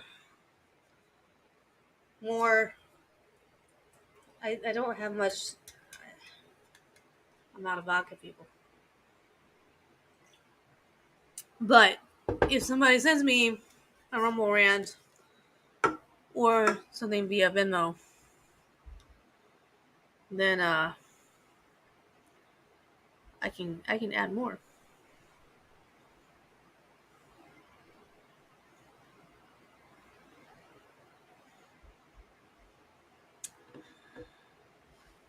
What's really funny is that every time I mention, hey, all live, share, and subscribe, somebody stops watching. That's funny. The appearances on the photo program was by O'Keefe for the benefit of OMG and as an agent thereof. These statements, which O'Keefe knows to be false or disparaging of plaintiffs, were intended to discredit Project Veritas board of directors and are all breaches of the employment agreement. O'Keefe also disparaged the board by falsely insinuating that the pharmaceutical company Pfizer orchestrated O'Keefe's suspension or that it was somehow done to mollify Pfizer, a company about which a video had been released regarding potential disturbing actions taken by Pfizer vis-a-vis coronavirus. National Review News founder James O'Keefe plans Project Veritas ouster linked to Pfizer's farewell to staff, and they include the video. The Pfizer video release was on January 25th, 2023, nearly 2 weeks prior to the complaints prompting the investigation into O'Keefe, and was unrelated. 70 such statements was by O'Keefe for the benefit of OMG, and as an agent thereof. O'Keefe misappropriated Project Veritas confidential information by taking donor lists and contact information, equipment, as well as unreleased investigation publications by Project Veritas, rebranded as OMG material. After his suspension, O'Keefe engaged in a campaign to disparage Project Veritas to its donors and solicit them to donate to OMG. OMG. I might be just a little bit drunk. Such campaign was by O'Keefe for the benefit of OMG and as an agent thereof. Similarly, O'Keefe solicited numerous Project Veritas employees and contractors to attempt to poach them to come work for OMG.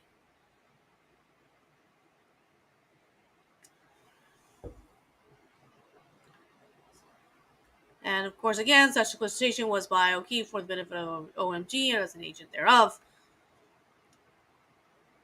I kind of wanted to make this easier. Can they just be like, the following was all done by O'Keefe for the benefit of OMG and as an agent thereof, and then just go through the entire list? I don't know. On February 20, 2023, O'Keefe recorded and published a video on the Vimeo platform, which has since been removed, announcing he was packing up his personal belongings and he was intending to start anew, without resigning from his employment or board membership, and generally soliciting current employees and plaintiffs to work with them, stating, "So our mission continues on. I'm not done.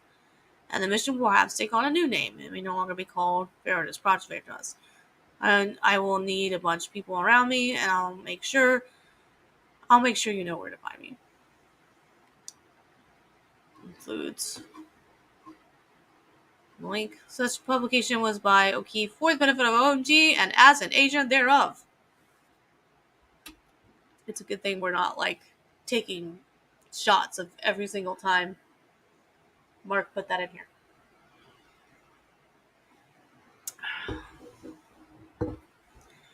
O'Keefe has and continues to solicit Project Veritas donors, employees, and contractors in direct violation of his employment agreement for and on behalf of OMG. As an example of donor solicitation in violation of his employment agreement, on or about May 25th, 2023, O'Keefe, from his OMG email address, sent a form soliciting email to at least 2 Project Veritas donors who are not OMG donors, stating, "Hey, there, I know you've been a supporter of my work in the last year," and linking to the OMG webpage and solicits monetary subscriptions. They should have had a screen grab of that.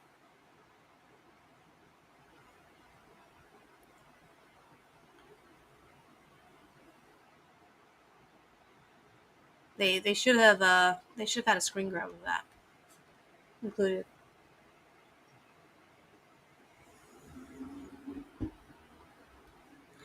The only way O'Keefe and OMG had those donors' contact information was because it was part of confidential lists kept by Project Veritas. I mean, if he's friends with them, then he's also more than aware that with their email addresses, I would assume.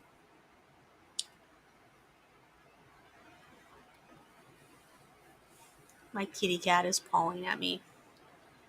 Are you hungry? Do I need to give you food? Hmm? Or are you just saying, play with me? I need 100% of your attention all the time. I'm gonna go check his food. It's probably fine. I'm gonna go check.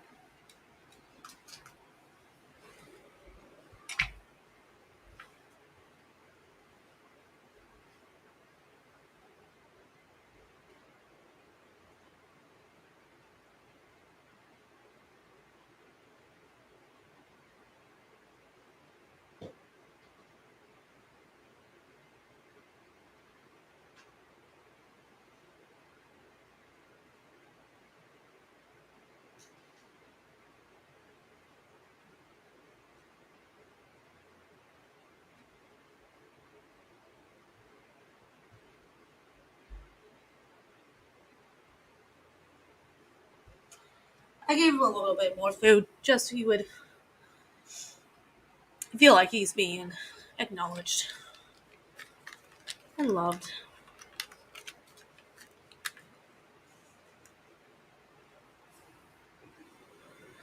Okay. O'Keefe also misappropriated Project Veritas property by taking Project Veritas equipment, donor and property for his own use to OMG. Indeed, several Project Veritas staff already have joined OMG, including R.C. Maxwell and Anthony Iatropoulos, who appear to be using Project Veritas property in the course of their employment with OMG. The Iatropoulos agreement contains the same material terms as O'Keefe's. Employee agreement as identified herein through differential number to wit. The terms are verified in paragraphs 1b and yada yada yada yada of the employment agreement. Agreements appear at yada yada yada of the Metropolis agreements respectively. The Maxwell agreement contains the same material forms as O'Keefe's. Identified in paragraph yada yada yada of the employment agreement paragraphs 2 yada yada yada. And the Maxwell agreement respectively, with the exception of liquidated damages for Maxwell's breaches, are calculated at $10,000 per breach. Wow.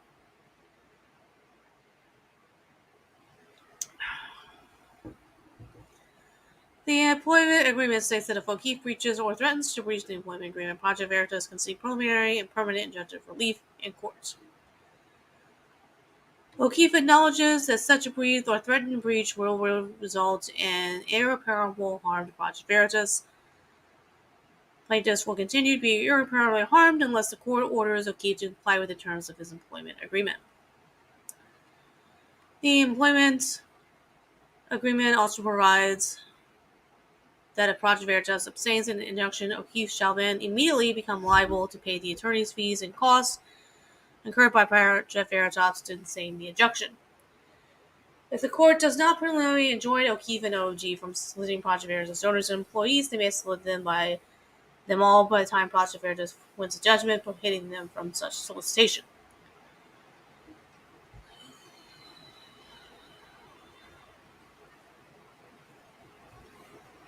It seems to me like, I mean, that it would already be too late and that they've already done that. I mean, I could be wrong about that.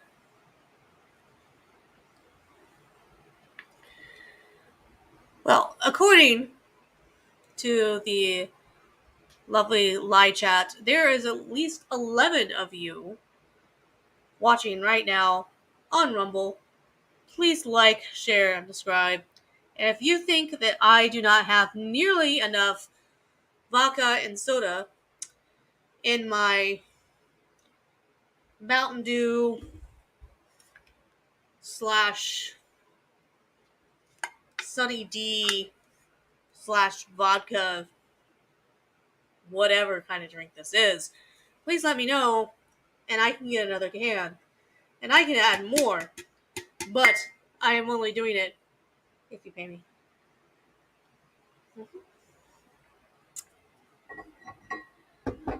You have to pay me to get drunk, bitches.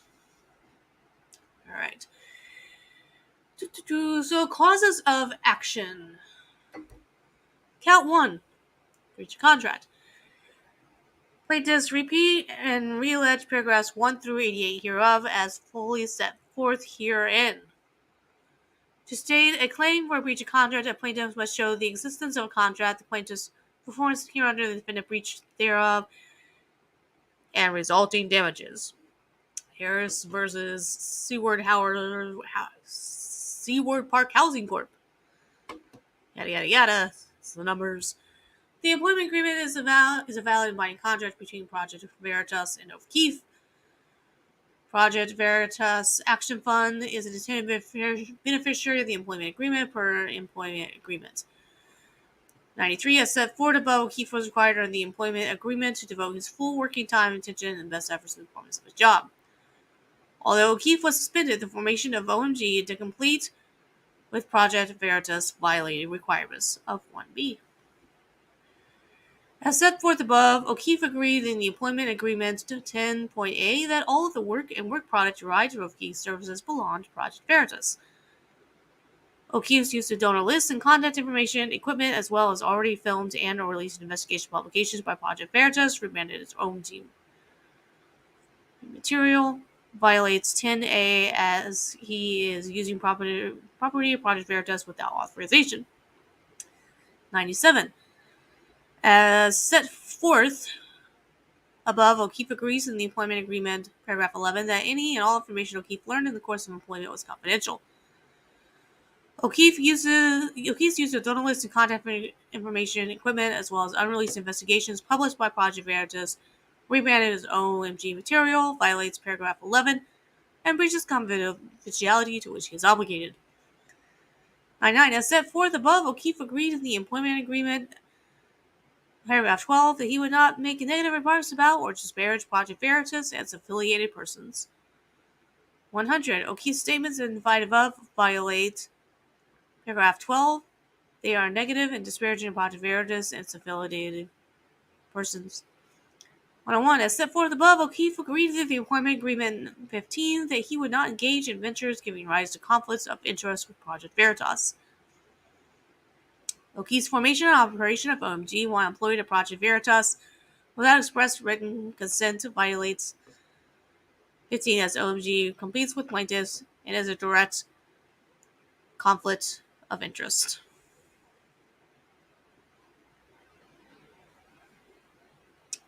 As set forth above, O'Keefe agreed in the employment agreement, paragraph 16, that he would not solicit Project Veritas past and present employees and contractors during and for 12 months after his employment. O'Keefe violated 16 by soliciting past and present Veritas employees and contractors beginning February 20th, 2023, as set forth above. O'Keefe agreed in the employment agreement, paragraph 17, that he would not solicit Project Veritas present or former donors during and for 12 months after his employment. O'Keefe violated paragraph 17 by soliciting present and prospective donors.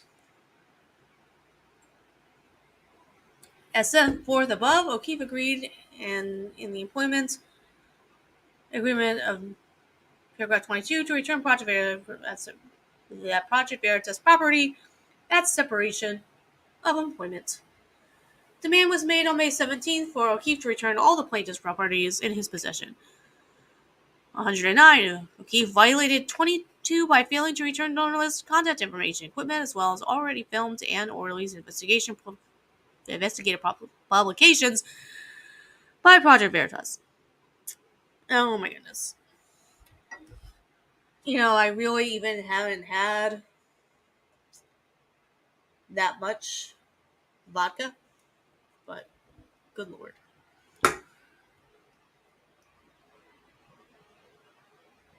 Can't hardly talk.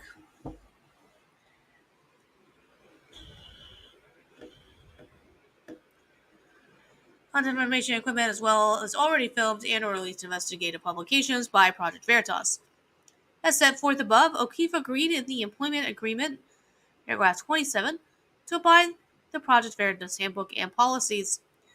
O'Keefe violated paragraph 27 by maintaining a toxic workplace culture and engaging in the behavior identified in February 6, 2023 letter from 16 Project Veritas employees. 16? That's a lot. As a direct and approximate result of O'Keefe's foregoing breaches of contract, plaintiffs have suffered actual damages, which they are entitled to recover from O'Keefe.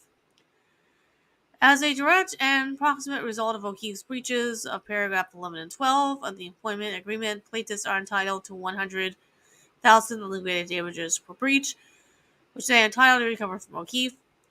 As a direct and approximate result of O'Keefe's foregoing breaches of contract, plaintiffs have been irreparably harmed, and they are entitled to preliminary and permanent injunction relief, enjoining O'Keefe from 1. Disparaging plaintiffs in violation of the non-disparaging provision of the employment, contacting or soliciting plaintiffs' donors in violations of the non-solicitation donors provision of the employment. 3. Contacting or soliciting plaintiffs' employees or contractors in violation of the agreement's non-solicitation of employment provisions. Number 4. Obtaining, using, or disclosing any of plaintiffs' confidential information as defined in the employment agreement, in violation of the employee's agreement provisions regarding confidential information. And 5. Keeping and failing to return any and all property belonging to plaintiffs, and plaintiffs are entitled to attorney's fees and costs to obtain such injunctive relief. 115. Plaintiffs have suffered and will continue to suffer irreparable harm unless the court enjoins O'Keefe's misconduct. First, O'Keefe acknowledged in the employment agreement that the breaches of obligation and those restrictive covenants caused irreparable harm to plaintiffs. Second, if O'Keefe is not enjoined, plaintiffs will continue to lose donors, employees, and suffer reputational harm and injury to its goodwill. 116. The balance of the equities fail entirely in favor of plaintiffs. Plaintiffs' allegations set forth the various injuries they would suffer if O'Keefe is not enjoined. On the other hand, O'Keefe would suffer no prejudice under the proposed injunction. Finally, an immediate injunction is necessary because without it, any final injunction plaintiffs win in the future will be rendered ineffectual or meaningless. If O'Keefe is not enjoined from soliciting plaintiffs' donors and employees and misappropriating its confidential information, he will have solicited all or enough donors and employees and misappropriated enough confidential information such that a final reward enjoining him from continuing that conduct will be meaningless. Oh my gosh. So, all of that was just count 1, breach of contract. Count 2, violation of Defend Trade Secret Acts. Plaintiffs repeat and reallege paragraphs 1 through 78 hereof, as if fully set forth herein. Patients' confidential information, including external list, employee list, and unaired programming, are trade secrets within the meaning of yada yada. As plaintiffs take responsible measure to keep such information secret, including requiring employees to sign non-disclosure agreements, and has an independent economic value, it is not generally known to and not readily ascertainable to others like O'Keefe and OMG, who can obtain economic value from the disclosure thereof. Plaintiffs' trade secrets related to plaintiff services, including investigative journalism and broadcasting, used in and or intended for use in interstate commerce.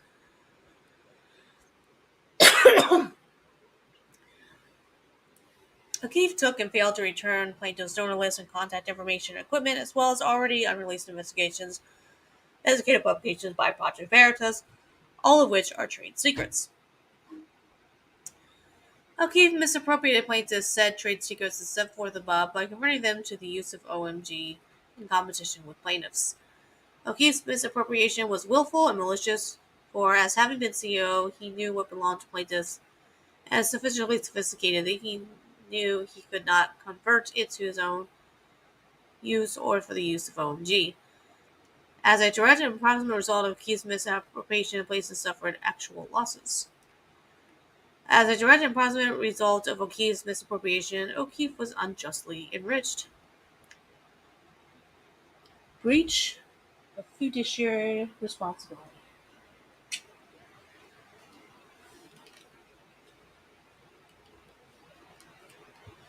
I'm just looking at what my cat is doing.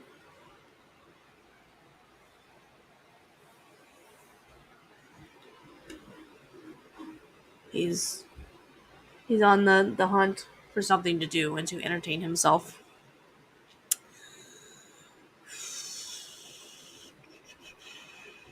Plaintiff repeats and realleges paragraphs 1 through 88 hereof, as it fully sets forth herein.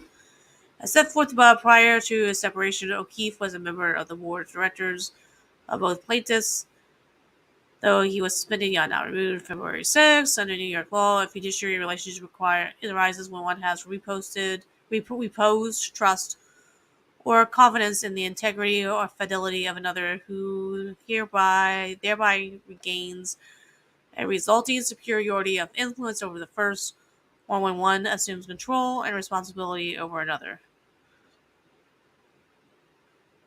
What are you doing?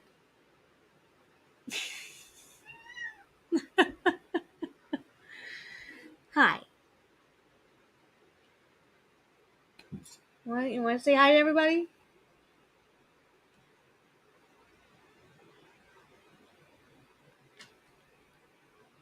You just want me to pay attention to you and play with you.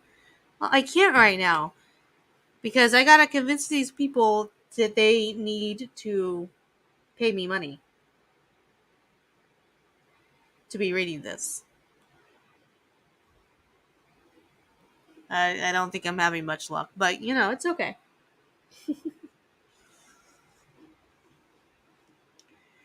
As set forth above, prior to his separation, O'Keefe was a member of the board of directors, blah, blah, blah. Well, control and responsibility over another. Raymond H. Donnelly Corporation versus Marketing Corp. Citation not admitted. As the director of plaintiffs, O'Keefe had duty to serve plaintiffs good faith and without the degree of care which an ordinary, prudent person in a like position would use under similar circumstances. Under the common law, a corporate director has the fiduciary to manage corporate assets in a reasonable way and is liable for any waste or misappropriation of corporate property. O'Keefe acknowledged that board members and officers like himself have a duty of care and a duty of loyalty to the organization, i.e., Project Veritas. Let's see what this link was. I wonder if it was the exact same thing that we've already looked at.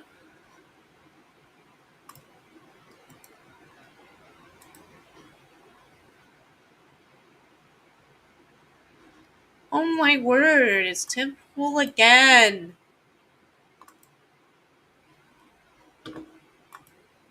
Why are we in love with Tim Pool?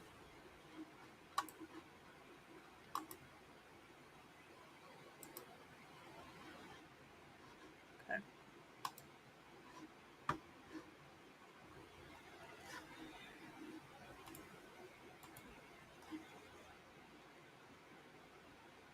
O'Keefe breached his duties to plaintiff by forming OMG while still a member of the board of directors, soliciting employees and our contracts to plaintiffs to join OMG, soliciting donors of plaintiffs to donate to OMG, which donations otherwise may have been inured to the benefit of plaintiffs, and D, causing plaintiffs to make the aforementioned lavish expenses. As a direct and proximate result of these breaches of fiduciary duty, plaintiffs suffered monetary damages as well as irreparable harm, which must be enjoined by this court. Count 4. Breach of duty of loyalty. Plaintiffs repeat and alleged paragraphs. Okay. O'Keefe was employed by plaintiffs through May 15, 2023. New York requires an employee to exercise the utmost good faith, including a duty of loyalty toward his employer.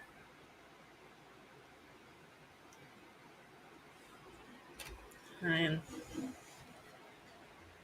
I don't feel like I have any duty of loyalty to my employer. I mean, we're a workable state. I can quit at any time and they can fire me at any time. How is that loyalty?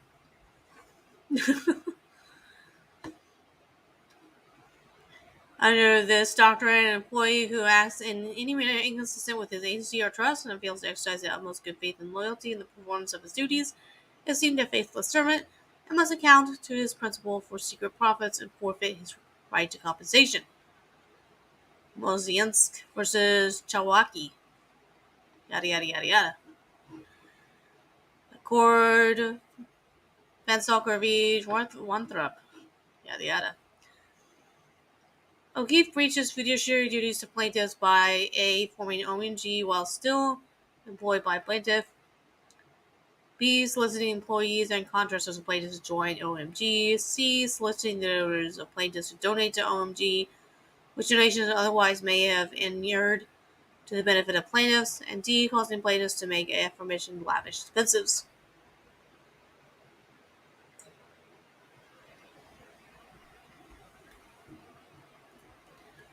As a direct and proximate result of O'Keefe's breaches of his duty of loyalty, plaintiffs suffered monetary damages as well as irreparable harm, which must be enjoined by this court. Count B. Conversion. Plaintiffs repeats and realleged paragraphs 1 through 88. Under Newark law, a conversion takes place when someone intentionally and without authority assumes or exercises control over personal property belonging to someone else, interfering with that person's right of possession. Yada yada yada yada yada yada. Quoting yada yada yada yada. Two key laws of conversion are 1. Plaintiff's possessions, rights or interest in the property, and 2. Defendant's dominion over the property or interference with it in derogatory invasion of plaintiff's rights. Calavito. O'Keefe took and failed to return donor lists and contact information on equipment, as well as unreleased investigations published by Project Veritas, all of which are trade secrets. And derogation. Derogation? Are we using real words? In derogation of plaintiff's rights. Okay, we're googling this word. Mark is teaching us new words.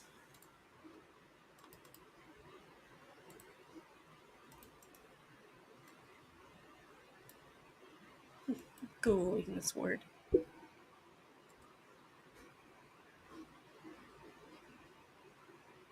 Derogation. Oh my god. An exemption from or relaxation of a rule or law. The massive derogation of human rights. The perception of treatment of someone or something as being a little worth.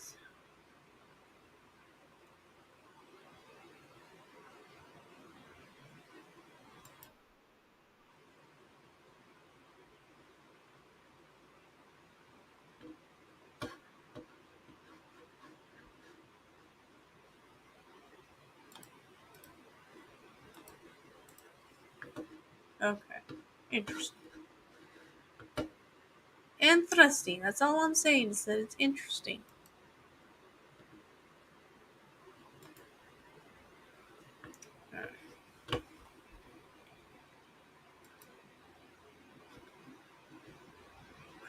Let's share the pronunciation with the class.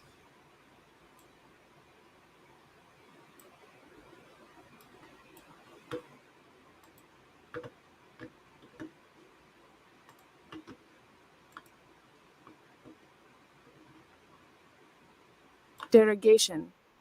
Derogation. Derogation.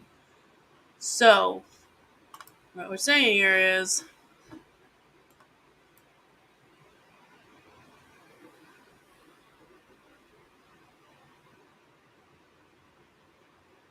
where was it? I copied it.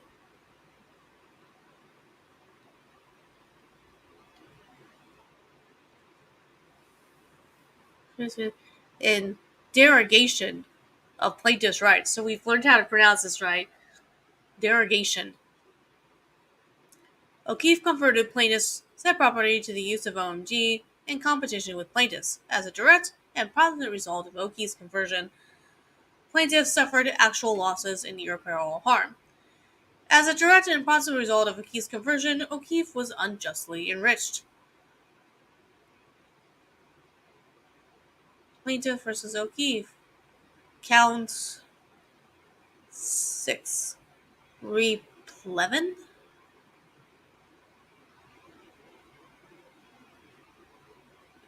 Oh, okay. Stop making me Google shit. Oh my goodness. Gotta Google this word as well.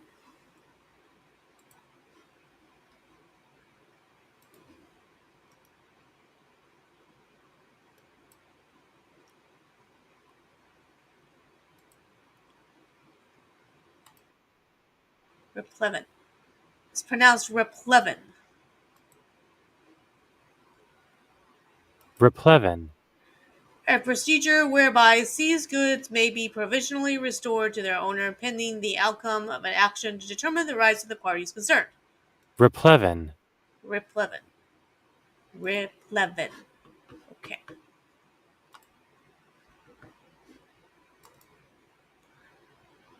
Count 6. Replevin.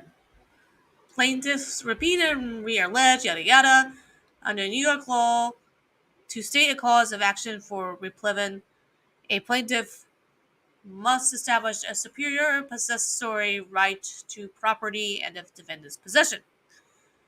O'Keefe took and failed to return plaintiff's donor list of contact information, equipment, as well as unreleased investigation publications by Project Veritas, all of which are trade secrets, to which plaintiffs have superior possessory rights. O'Keefe took and possessed plaintiffs' said property for the use of OMG in competition with plaintiffs. As a direct and possible result of O'Keefe's taking and possessing of plaintiffs' property, plaintiffs were deprived of the use and enjoyment of such property and suffered actual losses and irreparable harm. Count 7. Indemnification. Yada yada yada. What is that fourth year in? Under New York state law, implied indemnity is restitution concept which permits shifting the loss because fail to do so would result in unjust enrichment of one party at the expense of the other. Generally, it is available in favor of one who is held responsible solely by operation of law because of his relation to the actual wrongdoer. Okay. Further, the key element of a common law cause of action for indemnification is not a duty running from the indemnitor to the injured party, but rather is a separate duty owed the indemnity by the indemnitor. Raquel versus Braun, yada yada yada. At all relative times herein, O'Keefe owed numerous duties to plaintiffs as a director, officer, and employee thereof. To the extent the plaintiffs may be subject to investigation and or action against them on account of action taken by or the errors of omission of O'Keefe, plaintiffs are entitled to indemnity from O'Keefe, cost of defense, and or liability. Count 8. Torturous interference with contract. Plaintiffs repeat and re-allege paragraphs. Yada yada yada. Under New York law, to recover damages for torturous interference with contract, the plaintiff must prove the existence of a valid contract with a third party, the defendant's knowledge of the contract, the defendant's intentional and improper procurement of a breach of the contract, and damages. Stewart's v. Edelman, yada yada yada. The employment agreement is valid and binding contract between Project Veritas and O'Keefe. Project Veritas Action Fund is an intended beneficiary of the employment agreement. At all times relative herein, OMG had knowledge of the employment agreement as its managing member, and primary officer agent was O'Keefe, a party of the contract. As set forth above, O'Keefe was required under the employment agreement, paragraph 1b, to devote his full working time, attention, and best efforts to the performance of his job. Although O'Keefe was on paid time off, the formation of OMG to compete with Project Veritas violated the requirements of 1b. As set forth above, O'Keefe agreed to the employment agreement, paragraph 10.a, that all of the work product derived from O'Keefe's services belong to Project Veritas. O'Keefe's use of donor lists and contact information equipment, as well as already filmed and or released investigative publications by Project Veritas, rebranded as OMG material, violates 10A as he is using property of Project Veritas without authorization. OMG, through his managing member and principal officer, O'Keefe intentionally and improperly procured such a violation. As set forth above, O'Keefe agreed the employment agreement, Chapter 11, that any and all information O'Keefe learned in the course of employment was confidential. O'Keefe's use of donor lists and contact information equipment, as well as unreleased investigation publication by Project Veritas, rebranded as OMG,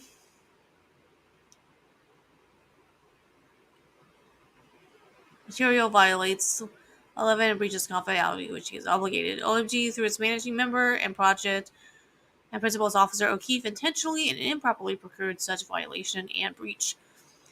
As set forth above, O'Keefe agreed to the employment agreement, Chapter 12, that he would not make negative remarks or disparaging project as affiliated persons. O'Keefe's statements in the divided above violate paragraph 12. They are negative and disparaging of Project Veritas affiliated persons. OMG, through its managing member and principal officer, O'Keefe intentionally and improperly procured such violation. As set forth above, O'Keefe agreed in the employment agreement number 15 that he would not engage in ventures given rise to conflicts of interest with Project Veritas.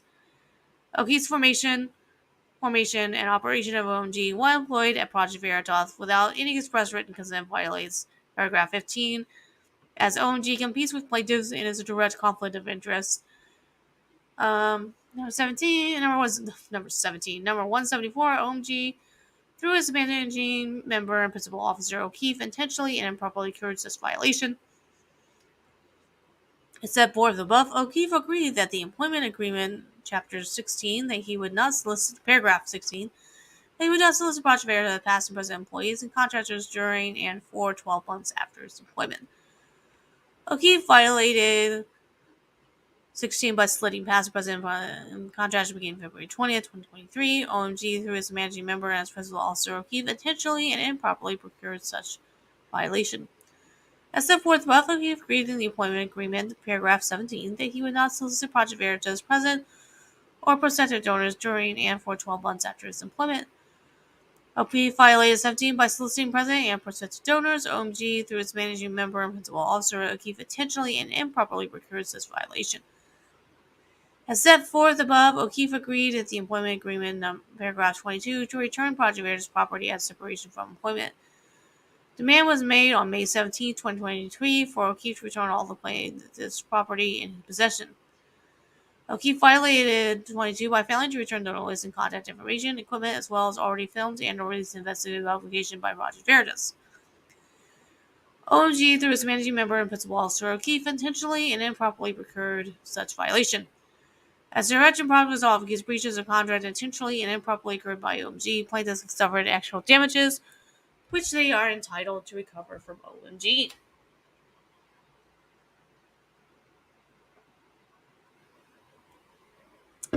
As a direct and proximate result of O'Keefe's breaches of paragraphs 11 and 12 of the employment agreement,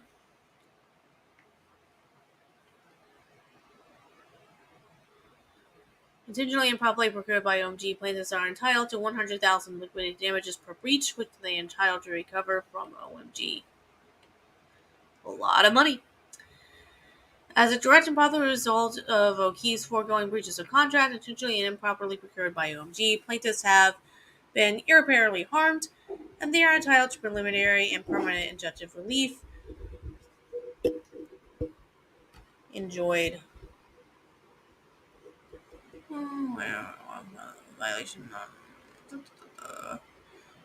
injunctive relief enjoining OMG from 1. Disparaging plaintiffs through O'Keefe and or based information provided by him, and violation of non-disparaging provision of the employment agreement, and 2. Contacting or soliciting plaintiffs' donors in violation of the non-solicitation donors provision of the employment agreement. Through O'Keefe and or based on information provided him, contacting or soliciting plaintiffs' employees and contractors in violation of the agreement, non-solicitation of employees provision through O'Keefe and are based on information by him. Obtaining, using, or disclosing any of plaintiff's confidential information as defined in the employment agreement in violation of the employment agreement's provision regarding confidential information through O'Keefe and or based on information provided by him. And 5. Keeping and failing to return any and all property belonging to plaintiffs through O'Keefe, and plaintiffs are entitled to attorney's fees or costs to obtain such injunctive relief.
Oh my goodness. I squirrel. I saw a squirrel. More specifically, conversations between Alexa, Howard Work, Hester Prynne, and Gang Stalker 13. Who I have muted for some reason or another. I don't know. They are being silly. Very, very silly. So, where was I?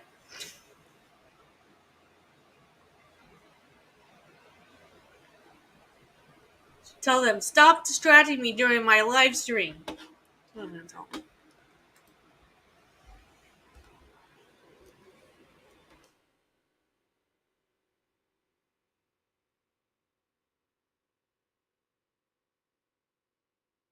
Trying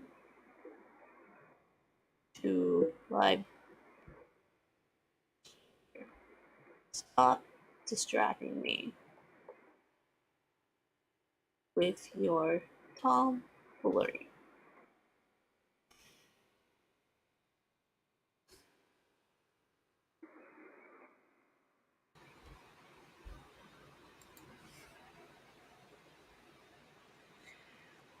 Alright.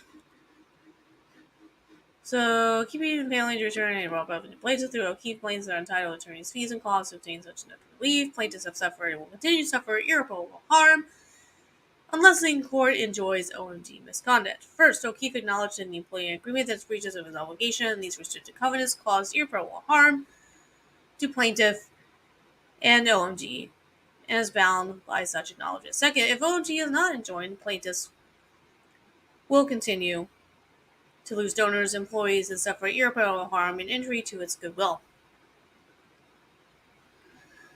The balance of the inequities falls entirely in favor of plaintiffs. Plaintiffs' allegations set forth various injuries they would suffer if OMG is not enjoined. On the other hand, OMG would suffer no prejudice under the proposed injunction. Finally, an immediate injunction is necessary because without it, any final injunction plaintiffs win in the future will be rendered ineffectual or meaningless. If OMG is not enjoined from soliciting plaintiffs' donors and employees and misappropriating its confidential information, OMG will have solicited all or enough donors and employees and misappropriated enough confidential information such that a final award enjoining OMG from continuing that conduct will be meaningless. Oh my gosh. What count are we at now? How many counts is this? Oh my god. 7. We're at count 8. Is that what this was?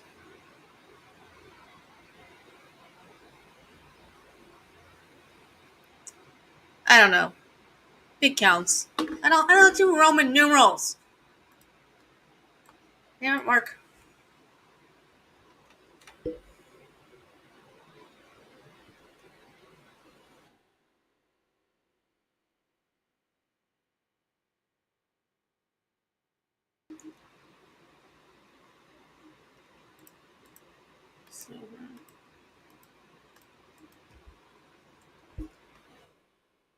Roman numerals.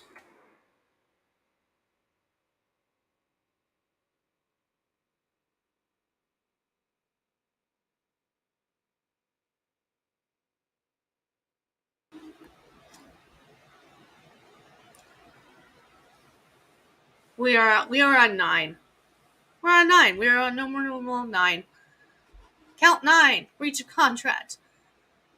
Plaintiffs versus Iatropolis. I'm kind of confused about. It just seems like they should have a separate lawsuit for each one of them.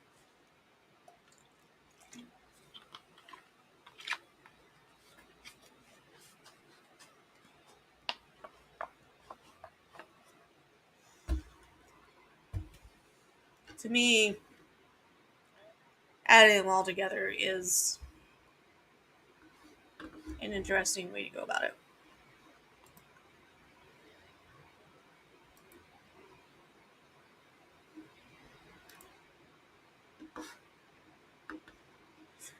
Plaintiffs repeat and re-allege paragraphs 1 through 88 hereof is fully set forth. To state a claim for the breach of contract, the plaintiff must show the existence of a contract, the plaintiff's performance, therefore under the defendant breach thereof, resulting blah blah blah. Iatropolis agreement is valid and binding. Project Veritas Action Fund is intended beneficiary, as set forth above. The Object Agreement 2024 to return Project Veritas property at separation from employment. Demand was made on April 18th for Iatropolis to return all the plaintiff's property in possession, including but not limited to a MacBook Air M1 2020. Violated by not returning it. He claims to have lost the MacBook Air and told Project Veritas he paid for it, but he has not done so and seized all communication. Thus, his representations lack credibility, and Iatropolis may actually be using this device for the benefit of OMG. I mean, who knows, right?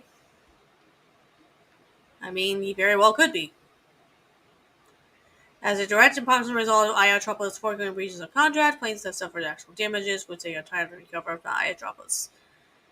As a direct and proximate result of Iatropolis' foregoing breaches of contract, plaintiffs have been near permanently harmed, and they are entitled to preliminary and permanent injunctive relief. Enjoining Iatropolis from keeping and failing to return any and all property belonging to plaintiffs and plaintiffs are entitled to attorney's fees and costs to obtain such injunctive relief. Plaintiffs have suffered and will continue to suffer irreparable harm, including but not limited to the use of plaintiffs' own equipment and direct competition with plaintiffs unless the court enjoins Iatropolis misconduct. The balance of the equities falls entirely in favor of plaintiffs' allegations set forth the various injuries they would suffer if Iatropolis was not enjoined. On the other hand, Iatropolis would suffer no prejudice under the imposed injunction.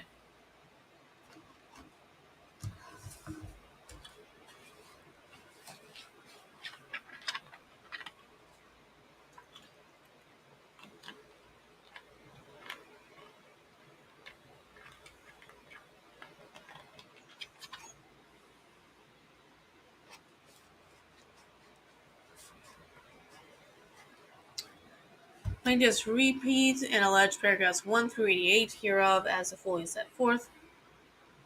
Okay, so they've gone on to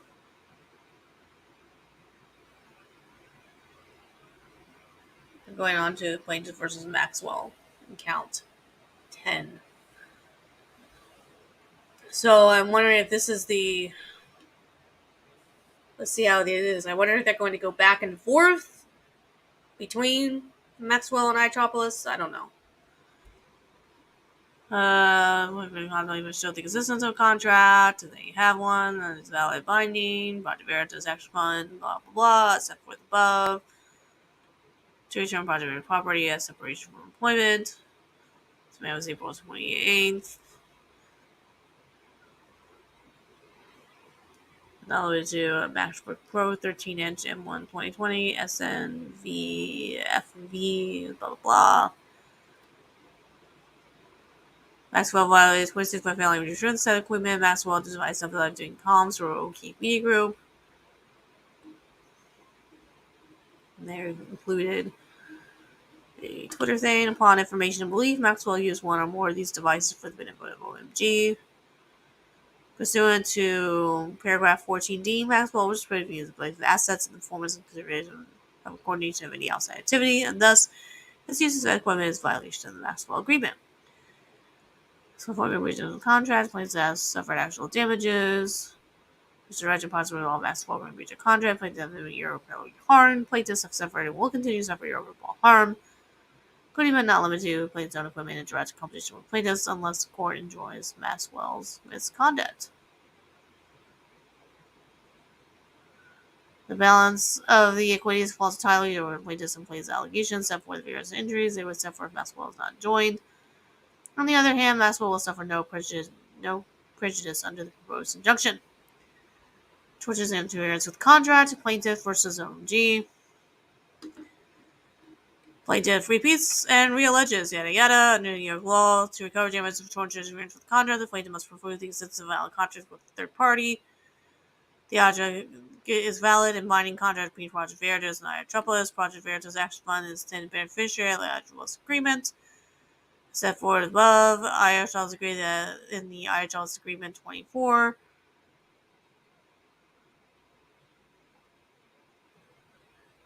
to return Project Veritas properly as separation from employment. IAAAA violated paragraph 24 by failing to return plaintiff's equipment.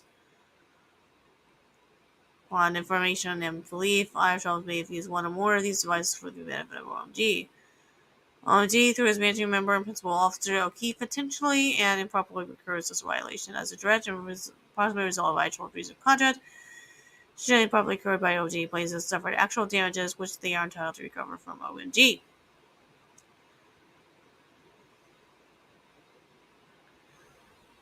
Alright, so they're claiming interfering with the contract that they had with IAAAA, and I'm assuming that this is going to be for Maxwell. Yep. So this is alleging the same thing, basically, except with Maxwell.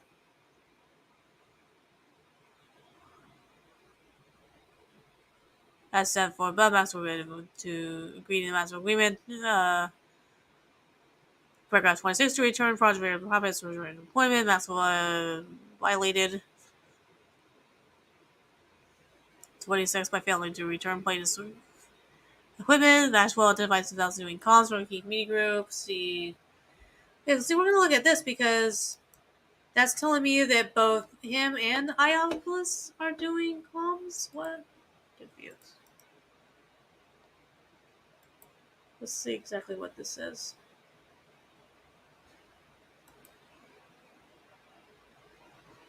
Wait a minute. Let's say this doesn't exist.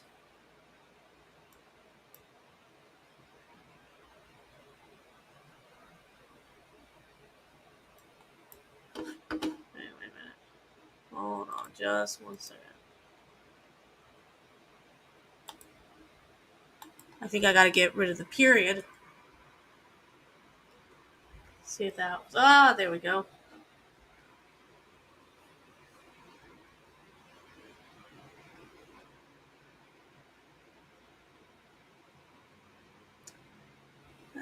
But they didn't.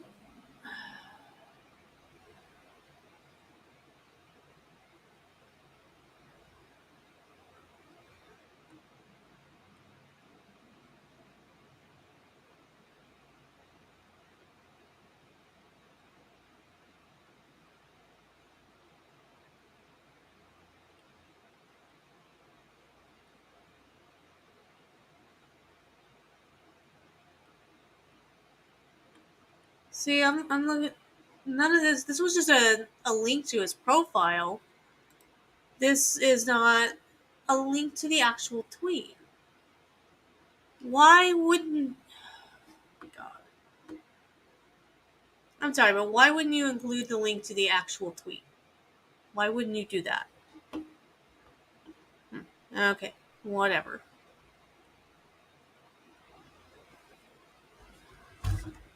That is a mistake in my opinion. The court does not want to go through every single tweet this guy has made in order to see where they're identifying themselves as comms for O'Keefe Media Group.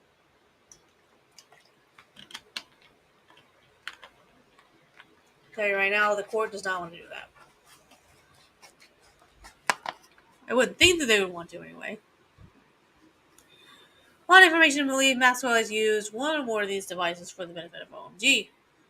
Pursuant to paragraph 14D, Maxwell was forbidden from using places assets in the performance consideration or coordination of any asset activity, and thus, in his use of said equipment is a violation of the Maxwell Agreement. OMG, through its managing members and principal officer, O'Keefe intentionally and improperly procured such violations. As a direct and proximate result of Maxwell breaches of contract intentionally and improperly incurred by OMG, plaintiffs have suffered actual damages, which they are entitled to recover from OMG. As a direct and approximate result of Maxwell foregoing breaches of contract, intentionally and improperly procured by OMG, plaintiffs have been irreparably harmed, and they are entitled to preliminary and permanent injunctive relief in joining OMG from keeping and failing to return any and all property belonging to plaintiffs. So then they will be suffering imperial harm unless the court enjoins their conduct. The balance of equities falls entirely to plaintiffs. Plaintiffs' allegations set forth the various injuries they would suffer if OMG is not joined. On the other hand, OMG would suffer no prejudice under the proposed injunction.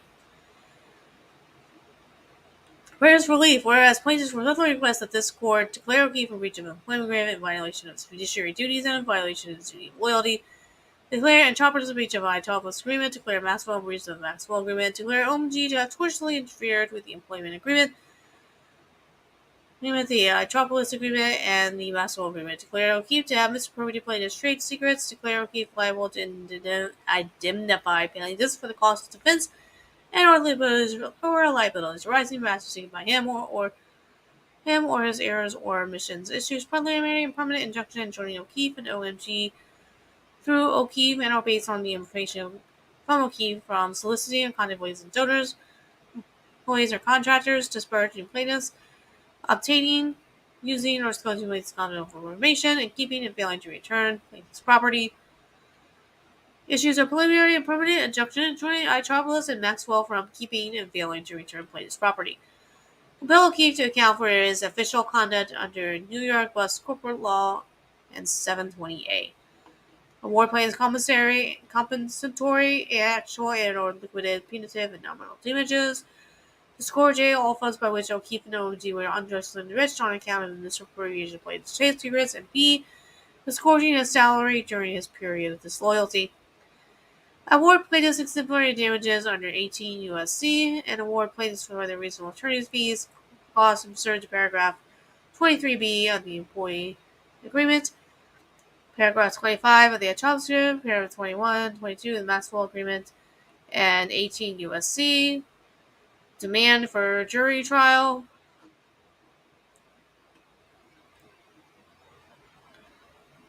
Exhibit A, employment agreement. Why did you include his address?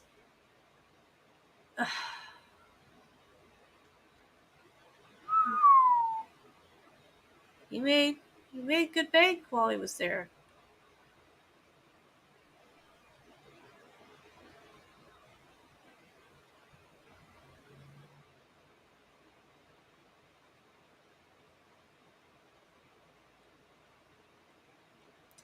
So, this is his employment agreement.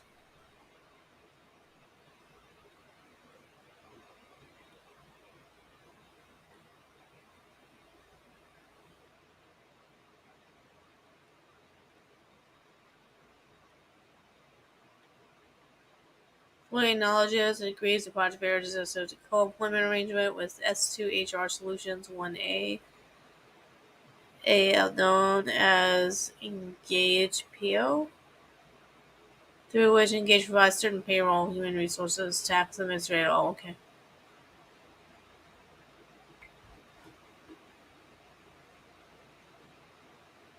Employee is solely responsible for all costs related to the employee's commute to and from employees assigned Project Veritas office location, including lodging and meals while at that office location. Expenses incurred related to travel to other offices or other approved work-related travel will be paid or reimbursed in accordance with Project Veritas policies and effect from time to time as set forth in Project Veritas Employee Handbook.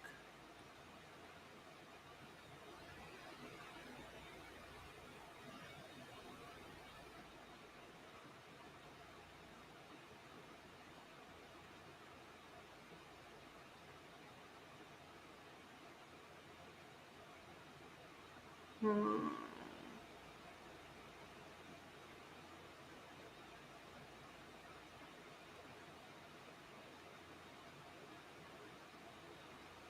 To utilize, although Project Veritas shall have the to utilize employee services as in the term, Project Veritas shall have no obligation to produce, release, or distribute any news story or to continue to release and distribute any news story for release. How Project Veritas chooses to utilize the services is and will remain its option in its sole discretion.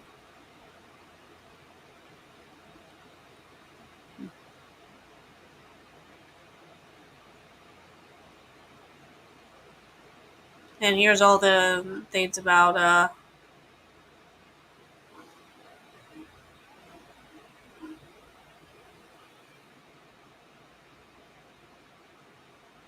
confidential information.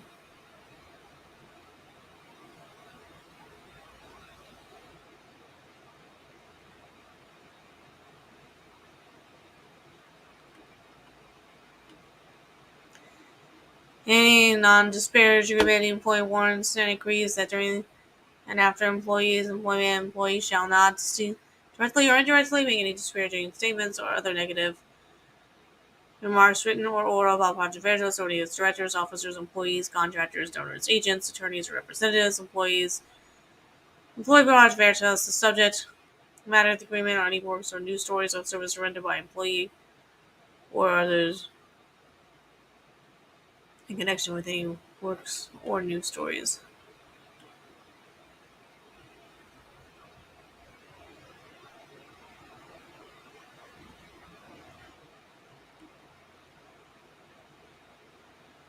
Prohibited outside of their employees. Employees shall not engage in any activity, whether as an employee, contractor, volunteer, or any other capacity, for any person or entity other than project that will or is likely to hinder, interfere with, or prevent any employees' full-time attention and best efforts to employees' work for Project Veritas.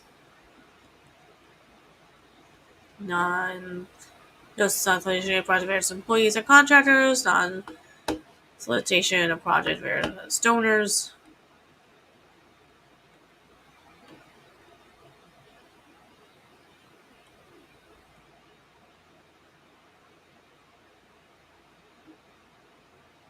And here, dispute resolution, return of organization property. All of that is in there.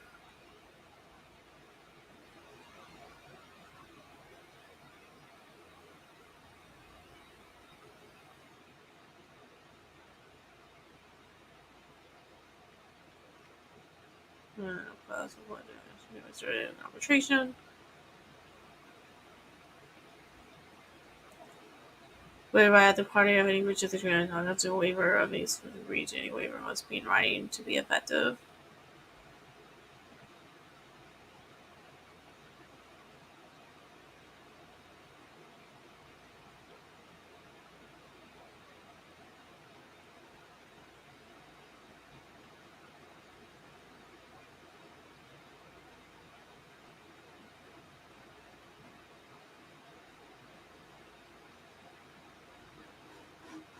This for other copies, yeah,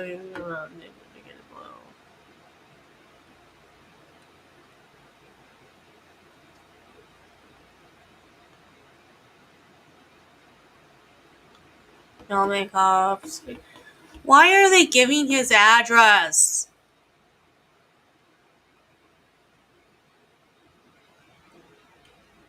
It's crazy.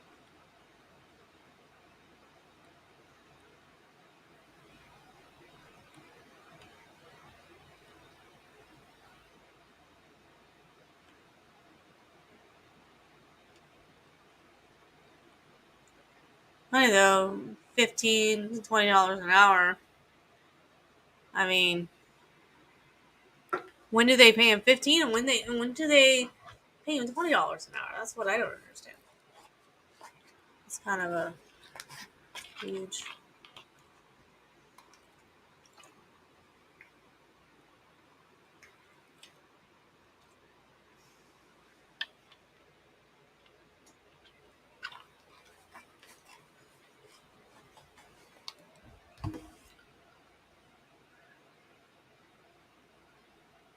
Uh,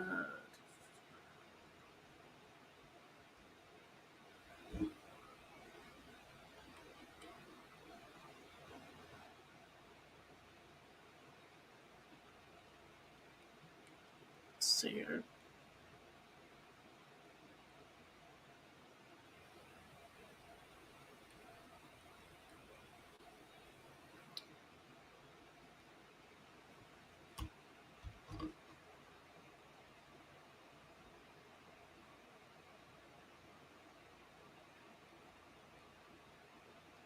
How much did Maxwell make?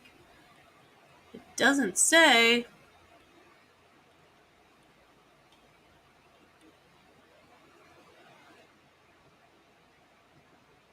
Okay, so he was a press secretary.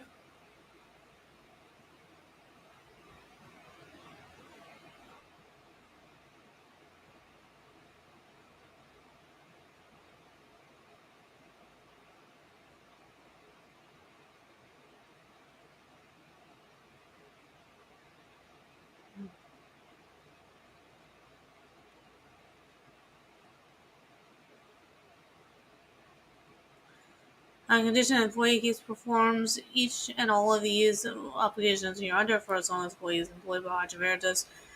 Veritas agrees to pay employee. Employee agrees to accept as full compensation for all services obligations herein and for all rights granted.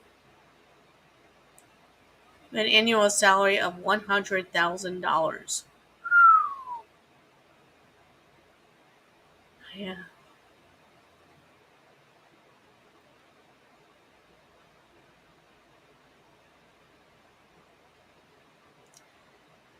Well, so here's some information on health insurance. In accordance with Project Veritas policies in effect from the time set forth Project Veritas Employee Handbook, Project Veritas provides health insurance to employees who consistently work 30 hours or more a week.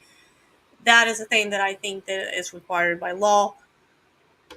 Currently, Project Veritas pays 80% of the employees' health and dental insurance. Employees pay 20%.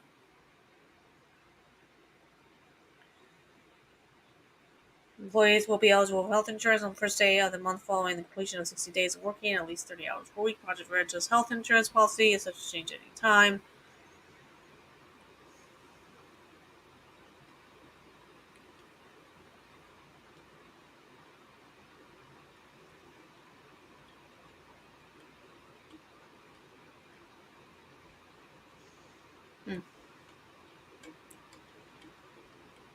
So there you have it. That's basically it. So we have been at this for 3 hours. That's how long it took us to get through this whole entire damn thing. That is insane, Mark Randazza. That it took me 3 hours to read your filing. It's fine. I love you. You're amazing.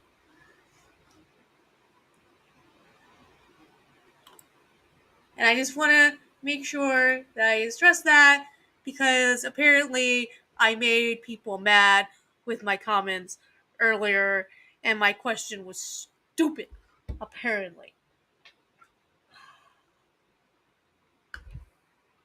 My goodness. I don't know. But I mean, it was a very good iron filing and it was absolutely right. Just because he started the company doesn't mean that he gets to do whatever he wants. At some point, they put it for the board. The board makes sure that the policies and procedures are followed. And if at some point, I would think that if someone like James O'Keefe wants to step away from the company, they can step away from the company without the company having to fold, because it's like, well, we don't have a CEO anymore, so I guess the company is just going under. No.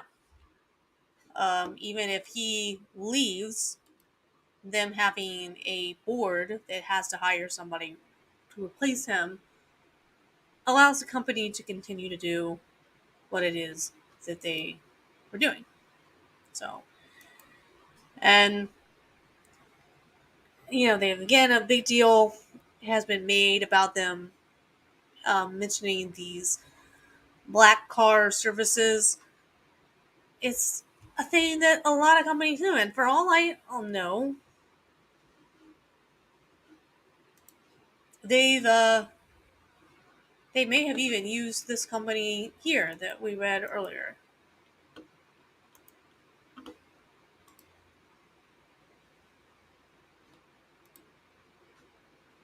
So when I mention black car, this is the kind of thing that they're talking about. So, private airport car service, night out celebrations, beach proms, quinceañeras, bachelorette parties.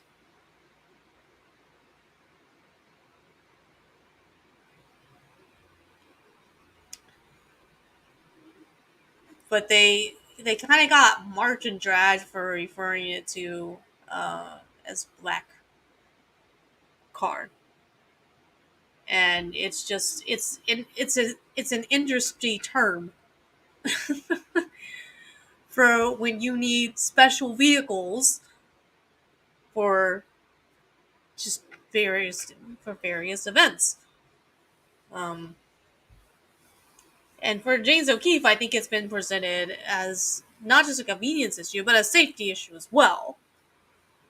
Um, People are chasing him. I'm assuming that ones that he are hiring are good at trying to evade whoever it is that's following them and stuff like that.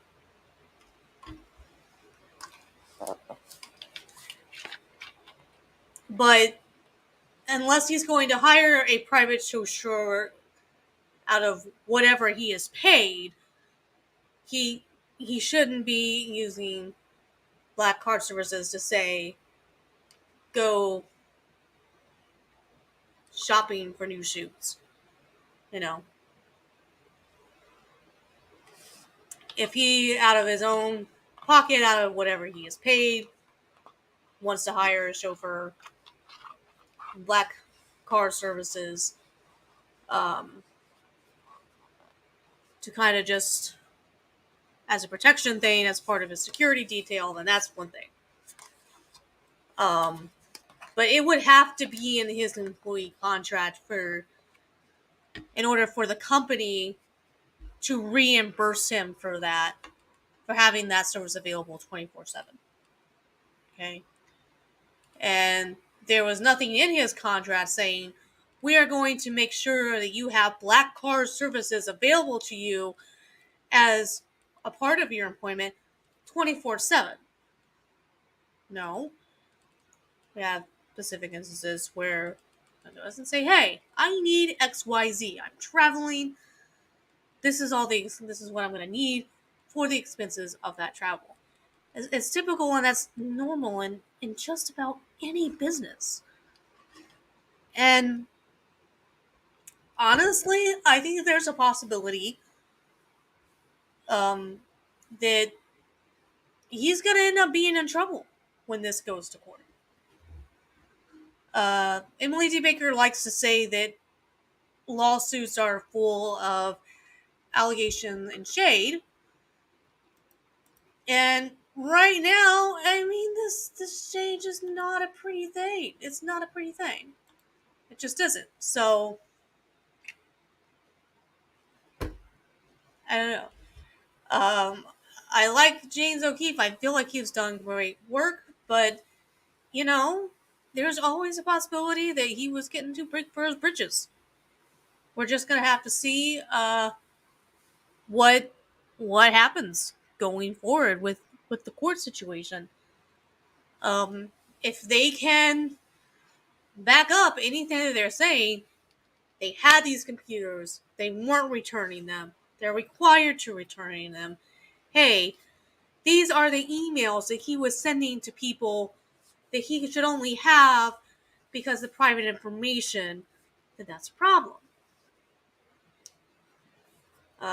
If they have all the paperwork, minutes, text messages, emails saying, we haven't actually fired you yet, you're just on paid leave, and he was claiming that he was being fired and forced out, that's a problem. So, just gonna have to see what happens, and I will be interested to seeing how certain people cover it if they talk about it. And yes, I will be curious to see how Rekieta Law covers it.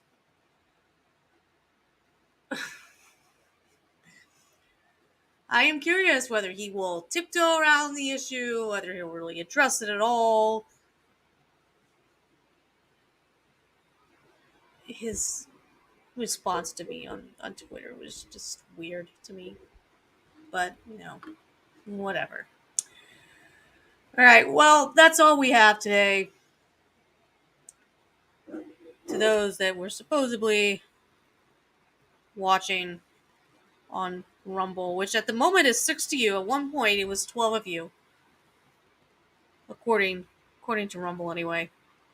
So I appreciate that. Feel free to leave a comment and tell me whether or not I'm full of smoke, because I probably am. But remember, the world may be vast and the universe large. The universe may be large, and the world may be vast. Whatever. It takes all of us working together to make the kind of world, to make the kind of universe that we want. So, your life matters. What you can contribute matters. Never forget your self-worth and how valuable you are. God bless you. God bless America. See y'all next time.